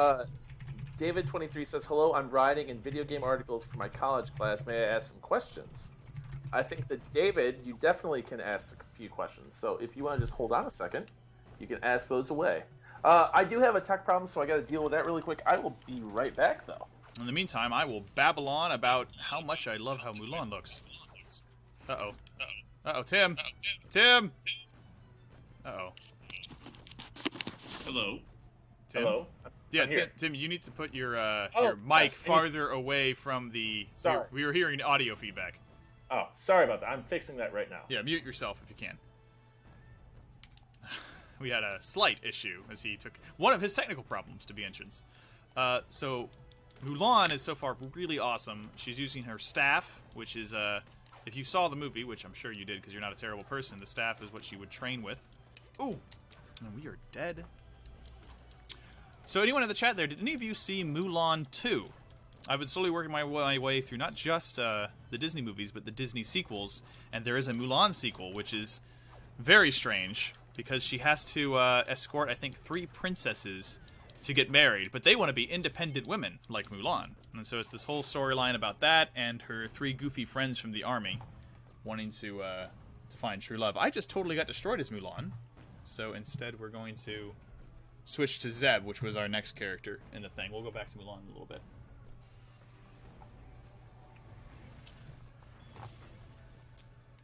So Zeb is from Star Wars Rebels, and he's wow, he's got a really big laser gun.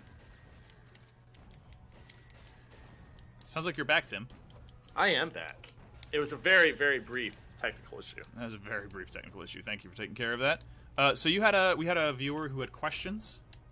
Yeah, David23 says he is doing something for a video game article for his college class. So yeah, have at it. His first question is, did you find it unfair that that owners of PlayStation 3 and PlayStation 4 could get the Saga bundle? Oh, that's right. Like, Saga, I guess, is available now, but only in that bundle. That's kind of rough. Like, exclusives and timed exclusives. I mean, the Saga bundle will be available to everyone else, you know? So I guess I don't feel that bad about it. But if I'm being honest, I kind of don't like... I don't like that our current gaming war is based entirely on exclusives, you know? I mean, and third-party exclusives, too. Yeah, third-party exclusives. I mean, first-party exclusives I get, right? Oh, man, Right. Let's see if I can go back to Mulan now that I just totally got destroyed at Zeb. This is what happens when we switch out our characters and they don't level up.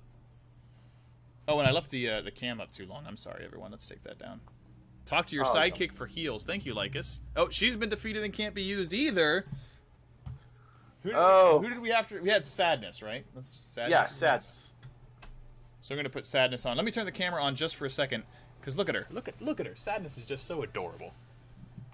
But we got to get her out of the way so I can see what I'm doing. You were saying about third-party exclusives. Yeah. Which is... It's something that's strange, and I mean, it's a thing that exists. I do think it's weird. I mean, I get first-party exclusives. They sort of have to happen. You know, that's how they promote it. But, like, having exclusive tie-ins, like you can only buy this here or only reserve this here, I am getting totally destroyed. So, someone wanted to see more Star Wars? Let's go back to Yoda, or no, let's go back to Yoda, so maybe I can actually beat this guy. Wow. Also, Sadness is super tiny. Yeah, she is so small. Yoda's pretty small, too, but Yoda has... Yeah, but Yoda has a lightsaber, and he's kind of a baller. Oh my gosh, Davy Jones is just destroying me here. So, Duke asks... Oh, wait, hold on, sorry. I'm gonna focus on David, because he's doing something for a college class. So, Duke, we'll get to your question in a second. David asks, how are the story plots in the playsets? And say that one more time, the story plots in the playsets. Well, so far we played... Yeah. We played... the Star Wars one, and it looked like there was some definite story, but I didn't pay that much attention to it because we were streaming, unfortunately. Okay. And so Duke's asked, so when can you use a character again? What's the cooldown period? I don't know. I'm hoping that we'll be able to get back to Mulan in a second here. But right now, Civ Zero. Oh, go ahead. Right now we're playing Sabine, by the way. This is a character I haven't shown off yet. She's from Star Wars Rebels, and she is a bounty hunter. Did you already get wrecked by... Yeah. Did Yoda already get wrecked? I totally went through Yoda. This would be a lot harder if I didn't have extra characters. Oh, man. Yoda got totally wrecked. And she's getting All wrecked. right. Oh, my gosh. Oof. Talk to your sidekick for heals. Oh yeah. How do I do that? Pick up. No, I don't know. I can't. I can only pick him up. I can't actually. I'm not playing this video game, so I don't know, dude. Oh, we need Mulan back. We need another badass woman. Oh my gosh, yeah, This is way harder than Grievous was. She can't be defeated. Okay, where's Ahsoka? She was my most leveled up character. I don't know. Maybe a ghost took her. Oh my gosh. Okay. What is the... Oh, I can change... See, the game... I'm doing so bad, the game is saying, are you having a hard time? Adjust difficulty settings in the menu. Oh. Lycus84 says, not sure if it's changed, but holding left trigger should let you focus on the target. And L1 for heals. Well, that's not doing anything. Duke suggests Mickey for the next character. Okay, we'll move to Mickey. Hopefully when we get to the next platforming area so we can get a better look. Oh my gosh. I think you've got it here. I think Ahsoka's just gonna wreck everything. Oh man. Those bombs have got a pretty big reach though. So get over here. David asks, what is your favorite part about this game, and do you recommend people to buy it? Also, he wishes you good luck. Thanks, David. My favorite part about this game so far has been just like how much more polished it is over the previous two versions. Like it feels like the first... She's gonna die. It feels like... no! It feels like the first Disney Infinity that's really a complete game. So it's just... It's very, very polished, and I really enjoy how polished it is. We're gonna have to Star Wars our way through this battle. It's time for Obi-Wan. Only 3 iterations to get the proper game. Yeah, it took only 3... I mean, the other ones weren't bad, but I think they were just a lot... They just weren't for me, you know? Whereas this one... And maybe it's just because it's my inner Star Wars nerd. Stop it, Davy Jones! Now, have these been yearly releases? I feel like they have. They have. They've been very on point, and considering the improvement they've made year over year, you know, that's pretty good. Let's go to the webcam, though. It's time to switch to Mickey, now that I finally beat that boss. And so let's get rid of Obi-Wan. And check out Mickey Mouse. Like, this figure, I really like this figure. It's just very cute, you know? It's still in the Disney Infinity style, but it has enough design language that it fits in with Mickey Mouse. That's the great thing about his character is if you look at a lot of Disney properties, he's very adaptable in terms of style. Right. All right. Oh, yeah, he's really cute. Yeah. He's showing up on the stream right now. Yeah, he's very cute, and his head's a little bit big. I mean, the figure looks perfect. In the game, his head looks a little bit big. Well, I mean, it's an anthropomorphic mouse. You can't really complain too much about proportions. I'm not totally complaining too much. I don't know what this key does that I have though. I'm a little. Oh, I think we beat this level. And so now it's loading to the hub. David asks, how are you feeling about the new farming mechanics? I haven't tried them out yet, but that's another thing he's bringing up. They've introduced farming. Like I guess you can sort of in the toy box mode, you can kind of do a whole Harvest Moon thing. Oh, what? Yeah, like I said, they've expanded this game a lot. Wow. I wonder if they got Natsume to do the farming simulator part of it. That would be awesome if it was, but I don't know. It's without a doubt the best Disney Infinity game.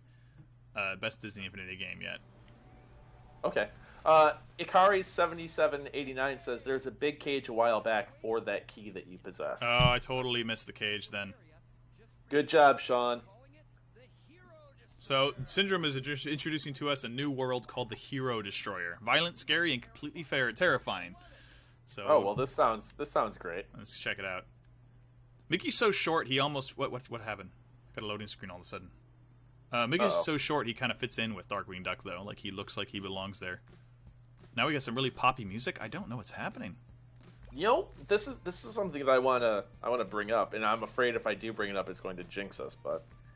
Our regular viewers here, like Hoplon42 and Duke and Yodel in chat, this week we've had a surprising lack of jank. Yeah, we had a little bit before the stream, but after we got going, no problem. I have no idea how to respond to the complete deficit of jank. It's pretty all right. I'm happy about that.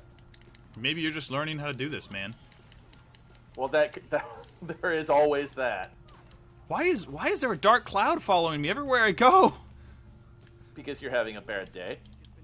Maybe. Oh, Duke says the new name might have fixed it. That's a good point. It's not new though. I mean, we used this before on Engadget, and then we switched over, but now we're back to being Playdate. Yeah, and maybe it could back. just be the name. It's good to be back. So Mickey got destroyed, so now we're Minnie. Oh my gosh, look at her skip. Now, have you played a lot of Disney games, Sean? Because you are a Disney super fan. Believe it or not really.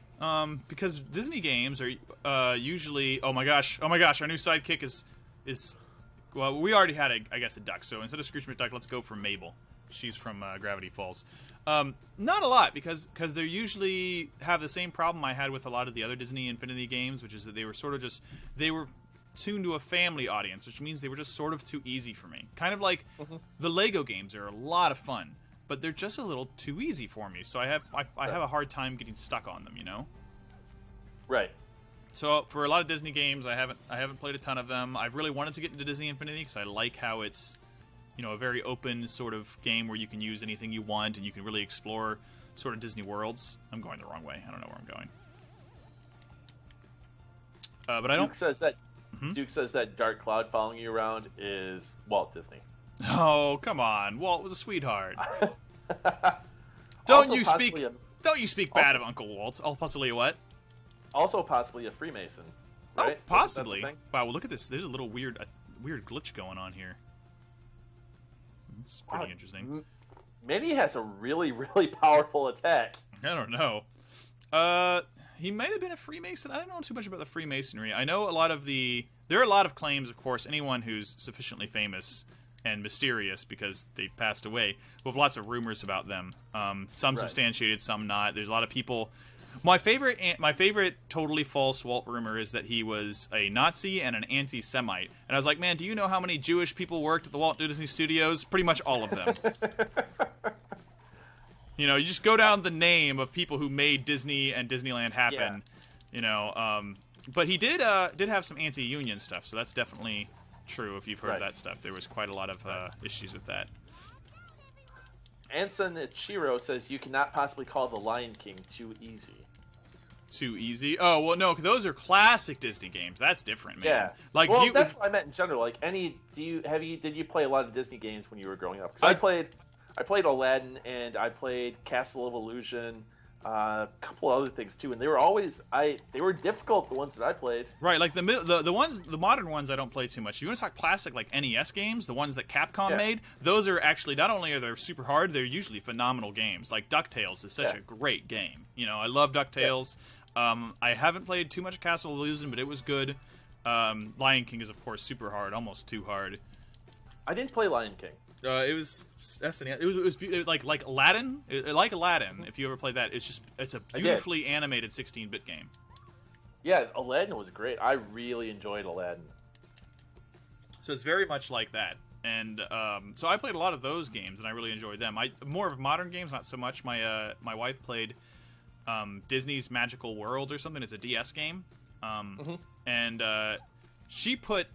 I looked at my DS logs the other day. You know, I played a lot of Smash Brothers and a ton of other DS games, and I thought, like, I'd put in a lot of hours, like, 60, 70 hours in some games. She's got, 150, 200 hours in this silly Disney Fetch Quest game. She played the daylights out of it, you know? So apparently, I thought I didn't play it because it looked boring, but she loved it. So if you were into those kind of games at all, look into it. There's apparently so much to do that it is the most played game on my 3DS. And she doesn't play video games at all. Okay. David asks, how do you feel about the Hall of Heroes having to be upgraded a lot? And he heard that Walt Disney put a lot of hypnotism in his movies. Well, maybe. He did do a lot of... Walt Disney did do a ton of tricks to try and, He, walk around Disneyland. It's a psychological genius piece. Like, they pump smells into places, and they build buildings in specific ways to make you feel like there's not too far of a walk ahead of you. It's very careful design. He did that with everything he did. The Hall of Heroes, I haven't looked at it yet in this version of the game, but we can check it out if y'all want. Of course, they have to upgrade it and expand it to accommodate the new figures, right? Or does he mean there's more to it than that? I wonder. If you could expand that question, that'd be awesome. Right. I know that there's 3 Halls of Heroes now. There's the Hall of Heroes, which I believe are Disney-only characters. The Hall of Superheroes, which is Marvel characters, and the Galactic Hall of Heroes, which is, of course, probably Star Wars. We have somebody in chat asking if we could play as Olaf again. We can play as Olaf again. Let's see. Who have we gone through that we haven't done yet? I'm sorry. Let's but it's switch. So boring watching you make all Let's your switch over to Olaf really quick. While I decide. So who have we not played with? We haven't played with the new characters. We haven't played as either of the Jedis from Rebels. We have 2 Jedis from the Rebel show. And aside from that, I think we've got all of the characters from Disney Infinity 2.0 that I have now, which means we can go back into, if you want to see any of my previous generation characters we have on hand, which is, again, Jack Sparrow, Spider-Man, Buzz Lightyear. I think that'd be good to bring some of the old characters in to see how they react to the new environment. Right. New game. Of course, we're not going to be seeing them super close up because we're in this isometric mode. Right. But maybe we'll just we'll spend another 5 minutes in here and we'll go into Toy Box mode and explore that a bit. Because there's quite a few things to do in Toy Box mode as well, and we should probably show that off. Well, look at him waddle. He's so cute. He is. He's very... This is really neat. So, what would you say has been your biggest surprise so far? Would it be how Toy Box mode has kind of changed? To be not too serious, it's how well animated Yoda's ears were. But, I know my biggest surprise so far is how excellent this game holds your hand. And usually when someone talks about hand holding in a video game, oh my gosh! I just watched you die. Yeah. Oh wow, that was brutal. Usually when you talk about hand holding in a video game, oh my gosh! Hold on a second. Hold on. I want you guys to see something. Look carefully at Olaf here, right? He's sneezing. His attack is him sneezing his nose off. That's awesome. Anyway, so usually if a game's holding your hand, you consider it a bad thing. But Toy Box mode really needed a hand holding that didn't feel patronizing. The other games, I never really got a hold of the creation aspect of Disney Infinity because, like, it felt like the tutorial was painful to do for me. But this one, like, it led me through the basics of it in Toy Box mode in such a way that I really enjoyed it, and I felt introduced to it in a very natural way. So I think that's probably what's been my biggest prize is just how the tutorials don't feel tedious and how it's really it held my hand in a constructive, positive way instead of a frustrating way, like good tutorial design. Right. I would say that the best tutorials are the tutorials that don't feel like tutorials at all. Right, and it did feel like a tutorial, to be fair, but it didn't feel like a bad tutorial or a patronizing tutorial. Right. I still think the best tutorial I've ever played through is, and I don't really care for this series, period, is Uncharted 2. How you start off with you're doing a robbery or something along those lines, and you're teaming up with somebody that ends up coming back later in the game as an adversary, and it's really neat. It's a tutorial that just does not feel like a tutorial, and that's really impressive. And Naughty Dog is an amazing developer, and they can pull stuff off like that really well. I haven't really encountered a tutorial section like that since. Right, it's really hard to kind of do that sort of thing to make that feel natural. All right, we're gonna play as Spider-Man for just a minute in this mode before we go to regular Toy Box mode for the last 20 minutes or so of this stream. Okay, David has another question. Yeah. He asks, "Are you disappointed that Disney teamed up with Kingdom Hearts, or are you glad?" Why would I be disappointed? I don't understand that question. Like, why would we be disappointed? I mean, if you don't like it, that's fine. You know, you don't have to experience. You don't have to. Yeah, is the Kingdom Hearts stuff? Is that something that you have to buy, or is that included on the disc? Oh, I think he's just talking about Kingdom Hearts in general. Okay. Unless he's talking, the only Kingdom Hearts thing in this game is the exclusive D23 thing, which I guess I could see people being disappointed about not having that as part of the main game. But it's just a costume for Mickey Mouse, so it's not really that big of a deal, if you ask me. Unless you just really like it. I can understand not liking convention exclusive things, however. But I mean, I think Kingdom Hearts is a really interesting series. I never got past the first game, really, and I played half of the DS one, and I enjoyed that. You know, that was fine.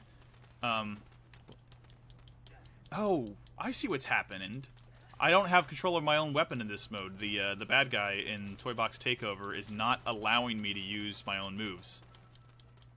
That's interesting. I think it's fine. I think it's really interesting property. If people love it, that's great. I wanted to get into it, and I never did. You know. But at the time, I think I was just excited when it came out to have a Disney game that was, you know, a thing. Yeah. Let's see, what else is going on? Best tutorial sequence, opening sequence was Oblivion. I don't know, I thought Oblivion was a really slow game for me. See, this is a thing, and when we get Fallout 4, we're going to stream Fallout 4. But I think that the Fallout games are actually better at intros and whatnot, and even just better games than the Elder Scrolls games. But that's a topic for another stream. We'll talk about the design of a Bethesda adventure a lot during those streams, because there's so much to talk about how Bethesda does that. Yes. So let's see if we can get out of this. We're going to go to quit. And yes, I'm sure I'm going to quit. We're going to go to Toy Box mode. And in Toy Box mode, we can play anything we want. And so that's any of the characters you've seen before, as well as we have Spider-Man, Jack Sparrow. What else do I have near me? Like I said, Buzz Lightyear, Star-Lord, Thor, Phineas and Ferb. Well, just Phineas, actually. And the Platypus. So does anyone have anything we've already seen? The Star Wars characters, any of those classic characters they want to see? We can check them out now in the Toy Box. In the meantime, we're going to start off the Toy Box with Mickey Mouse, because why not? You know, it's his Sure. world. I mean, this is his world. This is his world. This is where he belongs. And So, go on. what games are you looking forward to this fall? Well, we just said Fallout 4. Man, I'm really looking forward to Fallout 4. What else? Anything else? I was looking forward to this.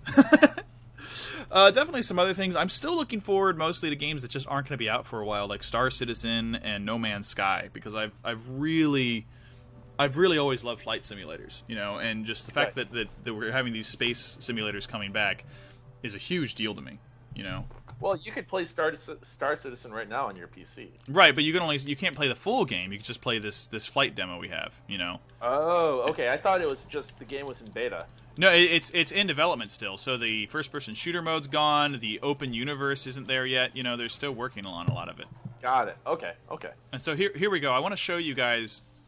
You're right. Okay, so it is Flynn's Arcade. I want to show you guys what's really special about the Toy Box now. So this is the Toy Box Hub, and the Toy Box Hub is awesome because it's not just like the normal Toy Box mode, which in the other games I found to be rather disorganized. It's kind of designed after Disneyland, which is that here in the middle there is a sort of hub roundabout that stretches off into the various lands that make up the Toy Box. Much like in Disneyland, you have the hub, which has the Mickey Mouse statue in the middle of it, and then you can go into Adventureland or Tomorrowland. And here, you can go into fighting areas. Like this is where action and battle is in Disney Infinity. Over here, you have driving, you know, so it's not Cars Land, but it's driving. Over here is the Disney Interior, which is sort of where I assume the farming game would be, and you can have an interior house. I forget which one this was. What is this one? This was something. I don't remember what. Platforming. Various different lands and areas and modes in the game. And each one of these is a window to the tutorials of how to do this. This learns you how to do... This guy learns... Not learns you. What am I, like... What is this? Like the 20s? That guy teaches you how to do battle. This mode teaches you how to drive cars. The Main Street area, of course, to keep with the Disneyland theme... is like Main Street USA. It's where you do your shopping, quote unquote. You can come here to check out new levels here in the theater that you can see that people have created on their own, and you can download them, or you can go to Flynn's theater here or Flynn's Arcade to play online multiplayer. It feels more natural. Instead of having menus for these options, you have a world, and the world is also a tutorial, and that's fantastic. So this redesign of this Toy Box world has made the Toy Box interesting to me, for where in the other games the Toy Box was just something I didn't touch after I was done with the campaigns. Oh, okay. Yeah, so it's really exciting for me. And so here we have the Toy Box worlds, and we can go up and see right here. It's trying to load like a map or something. So a character, some Olaf's Chilling Challenge. That's another game mode the Disney Infinity team has made. Or we can go here and select Toy Box TV, which is their TV show, or Collection Quest. So it's where you would find the various extra modes you could choose to play. There's not a lot of them right now. You were doing a lot of typing there, Tim. What's going on? I am. Talking about Tony Hawk. Tony Hawk. Because that's one of the games I'm actually looking forward to this fall. Oh yeah, Tony Hawk's probably. I really liked the original Tony Hawk game, but I never really picked it up again. That's understandable. I've done. We do have another question from David. He asks, "What is your favorite new feature in Disney Infinity?" Oh, that's difficult. Because I haven't played enough of it to really know. I kind of like the idea of Flynn's Arcade being a multiplayer hub, but I haven't used it yet. I really enjoyed the Star Wars expansion, but I haven't. Here we go. So these are the toy boxes. Sorry to get off your topic, David. You can see the most liked toy boxes or the most downloaded toy boxes, and these are missions that you can create. For instance, the Death Star at the Toy Box Summit. So they had an event a couple weeks ago where people made levels to be included in launch, and here they are. Hey, wait, here we go. Mickey's Fantastic Farmland. Let's check this out. Yeah, let's check out the farming, because David asked about that. Yeah, David asked about the farming. I haven't done that yet. So here's a toy box mode someone's made that involves the farming mechanics. So let's see how that is. Leica says, I heard the graphics on Tony Hawk were no good. You mean like the original game graphics? If you're really comparing... No. Because when the original video came out for the game, it did not look great, and I can't go into specifics about why that video was released because I was told that stuff in confidentiality. But the new trailer is representative. I think the trailer came out yesterday. The new trailer is representative of what the game looks like now, and it works. Like, the game is super stylized, and the colors are really saturated, and it has this really fun vibe to it. That's cool. So, yeah.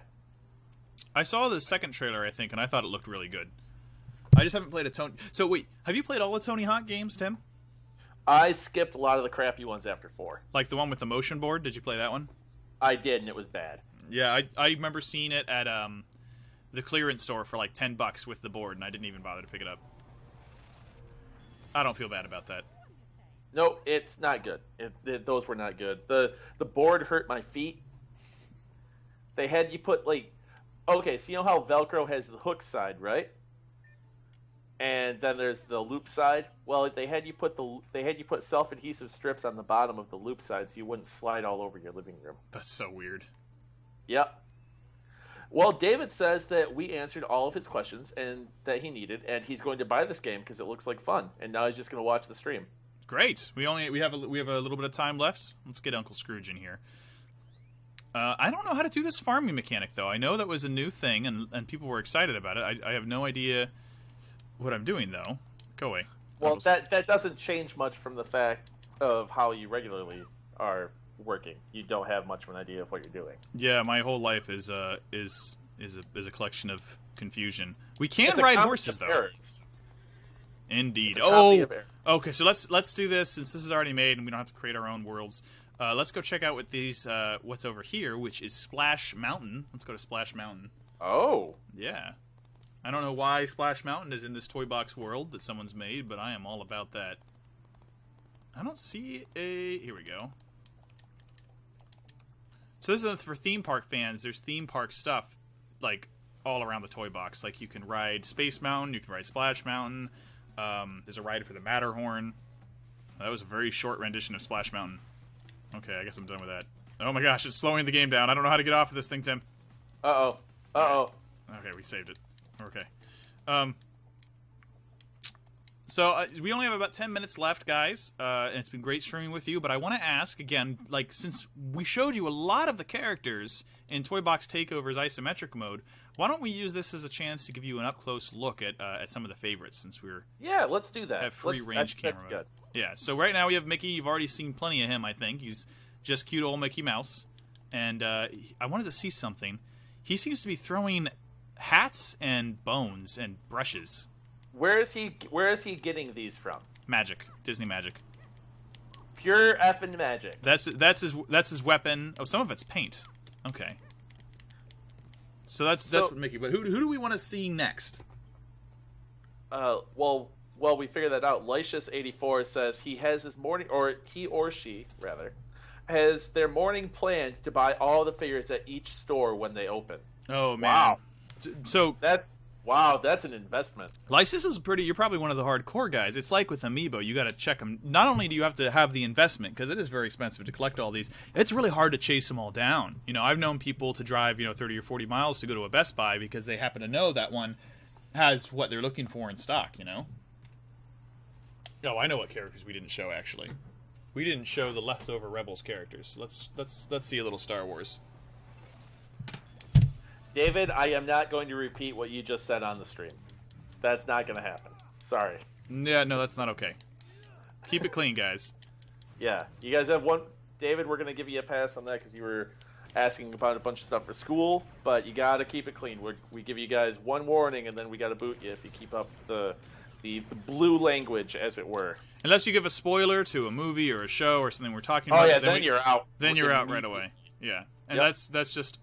Oh my gosh. Okay. Uh-oh.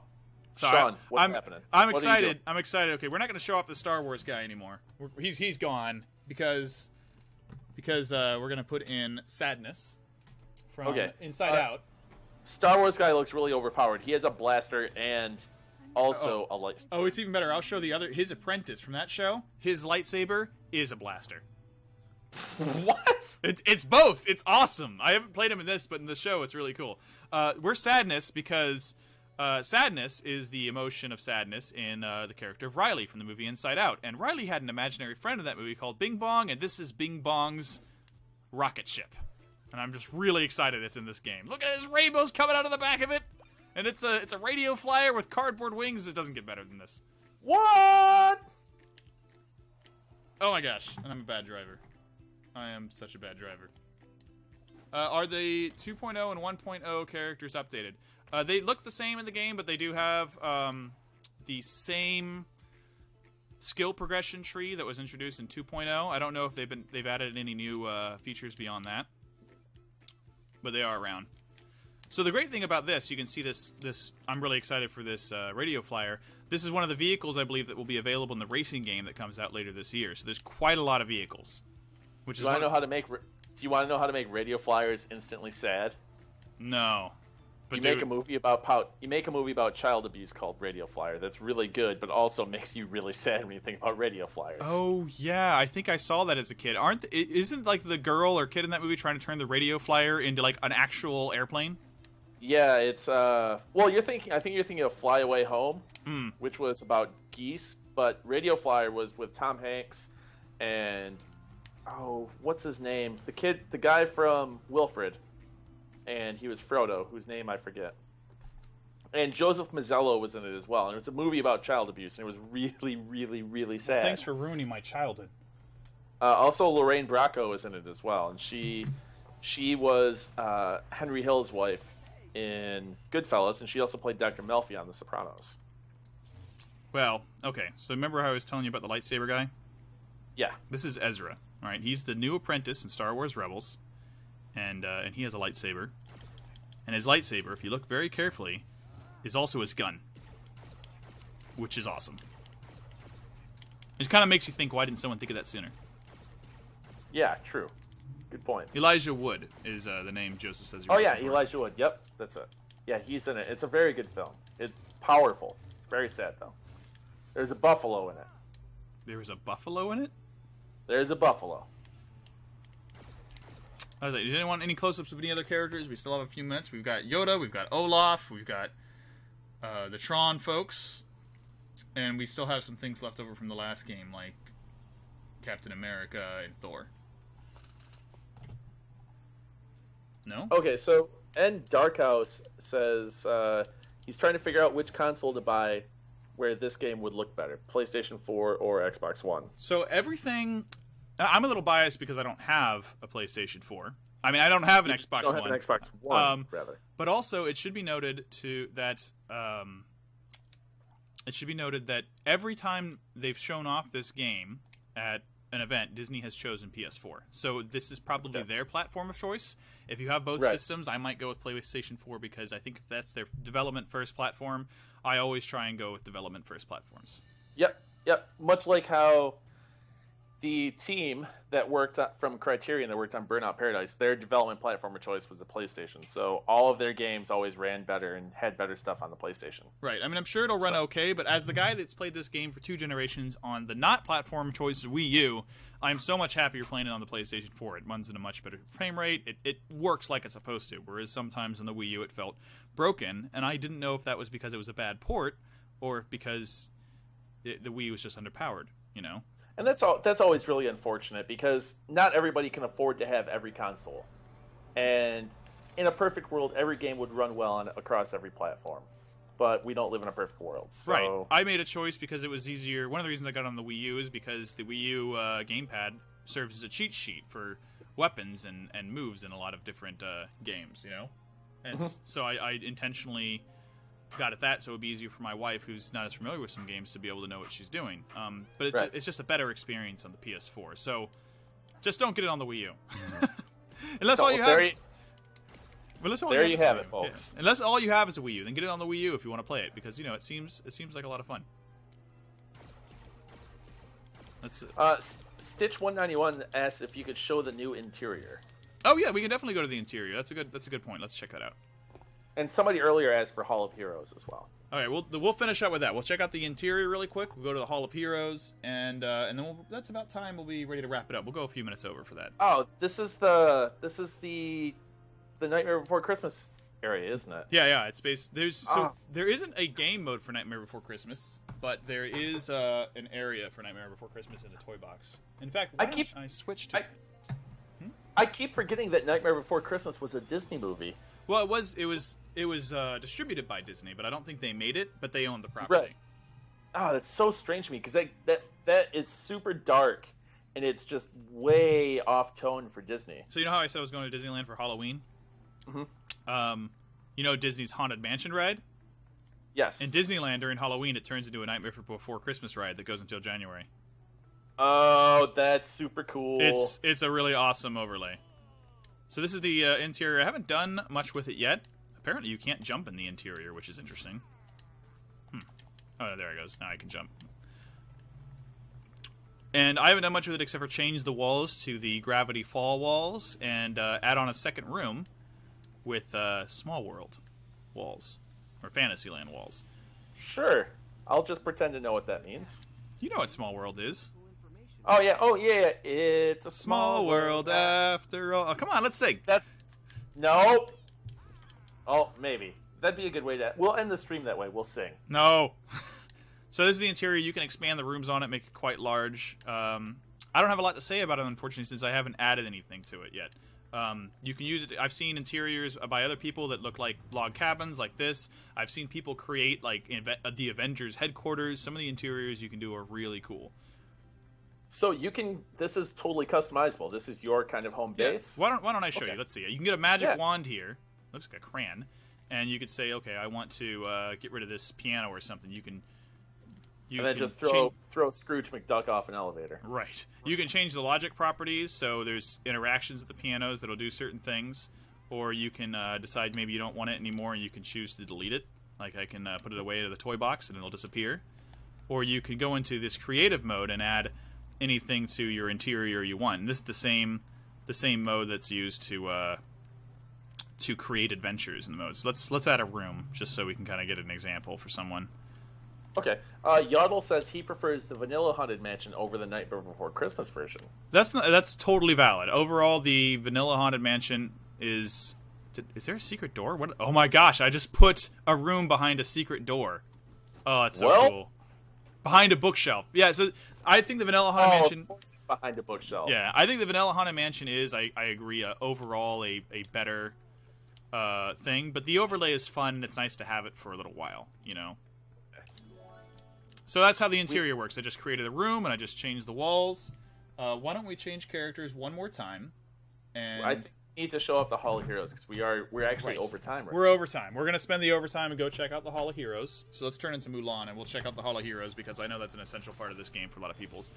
I'm sorry if we couldn't see everything you wanted to look at, folks. I mean, there's a lot to see in Disney Infinity, and 2 hours really isn't enough. So I decided to focus on the 2 primary game modes that I had available to me, which is Star Wars and Toy Box Takeover. Both look like a ton of fun.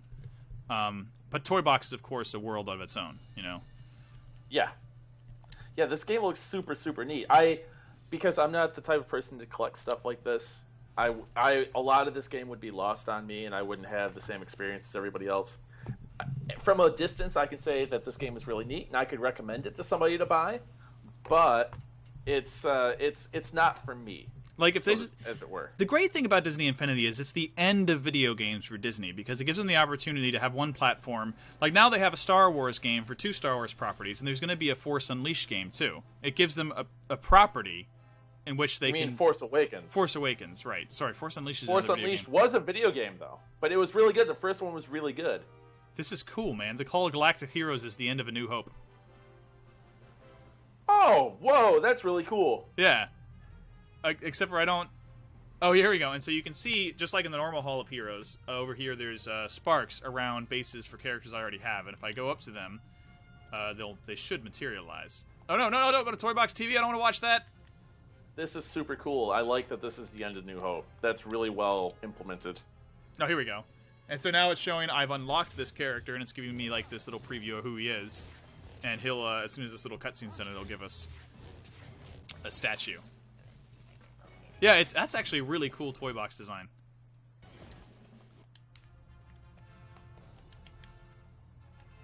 And well, actually, he's not appearing for whatever reason. I don't know how to make it work.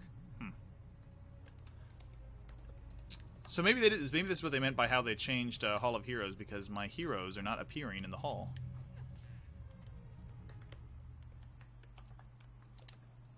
See, oh yeah. So another game you asked what I was looking forward to.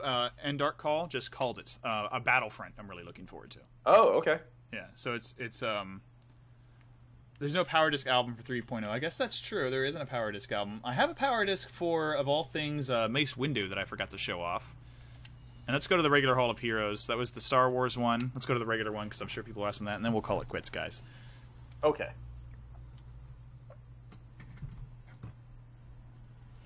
Matt Master 1000 asks, do you think that 3.0 would look good on 360?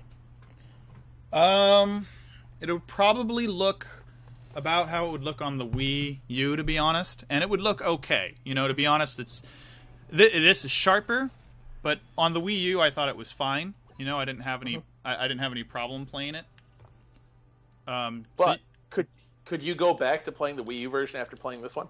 If the frame rate is anything as it was on the other ones, I probably would prefer not to. Okay. I mean, if you have an next-gen console, go ahead and get it on a next-gen console. If you don't plan to, I wouldn't feel bad about getting it on the current-gen console. Okay. So what are we doing here as we wind this stream up, Sean? Well, I'm trying to figure out what the Hall of Heroes, which will usually shows you statues of your characters that you can get. Oh, see, here's something I didn't know. Judy Hopps from the Zootopia movie will be available in this game when that game releases. As well as Jason Bateman's character. But I'm not seeing any of the characters I've unlocked here, so I'm not really sure how the Hall of Heroes works anymore. Okay. And this is too good here we go. Okay, go ahead. Oh, so Minnie just appeared. So it is the same thing as normal. Hall of Heroes, if you have a character, the statue of them appear. This is too good to not what? This is too good to not say on the stream, but Lycius84 says you should use Nick Fury with the Mace Windu disc. Oh, I should. I should. I don't have Mace Windu on me right now, though. I think he's in the other room. Okay. That would be amazing. See, it's cool if the game did something to recognize that, because that's one thing that was really cool with Mortal Kombat X, is if you pitted Goro against Johnny Cage at the character select screen, Johnny Cage would say, "You owe me a pair of sunglasses, a-hole." A direct reference to the movie. That's and awesome. It's just like something cool that you was like, oh, this is awesome that they recognize that. See, that is really cool, and it's fun that they do that. I don't know if they would. I don't think Mace Windu's a figure you can buy for this game, so that's just why I think I have this Mace Windu Power Disc. And I think he only... I think in Star Wars mode, that would make him appear as an ally. Oh, okay. Well, I think this is probably a good place to wrap this stream, so we're gonna talk for a little bit, so then it just doesn't die immediately. Well, there's a good thing to talk about right now, though, is if you enjoyed this stream or our personality or thought us really annoying, if for any reason you're on the Twitch website right now, there is an awesome little button right below this video, and it's a heart, and you should click on it. Because then you'll know when we're here. If you want to berate us, you can come in and do that. If you just want to enjoy us, you can come in and do that. It'll tell you whenever we're having a show, you'll know about it. Okay, and RoboPimp NYC says you have to be level 1 to unlock. I don't know quite what he's talking about. Oh, he means so if I had a character and I didn't get them all the way to the first level, they won't unlock. Oh, okay. So that makes sense. And here, by the way, as well as we're wrapping down, is the original Hall of Heroes that aren't the new characters, so that's fine. And I think that's about it. Do we have anything else to announce? If you want to... Well, I do want to say thank you to Stitch191 and Lycius84 for both following us. So thank you, guys. We will be back next week. And that is... Well, this is the end of one of our bonus streams this week. So thank you for tuning in. Have an excellent weekend, everybody. We enjoyed having you all here. So come back next week. What are we streaming next week? I think I should know this. You should know this. You're the boss. I'm not the... No, I'm not the boss. You're the streaming boss. We are streaming next Thursday, No Pineapple Left Behind, which is a game that is critiquing the No Child Left Behind Act. And we are going to be having the game's developer on the stream with us. It's a PC game. It's kind of a management style simulator. It's isometric. So it should be interesting. We're doing it to time it with back to school. So tune in for that. Don't be left behind. Watch us play. Yep. No child. No pineapple left behind. All That's right. it for today, folks. Have a nice evening. Thanks for watching. Bye. Bye. How do I turn this off? Okay, we're done. I hope that it caught on the stream. How do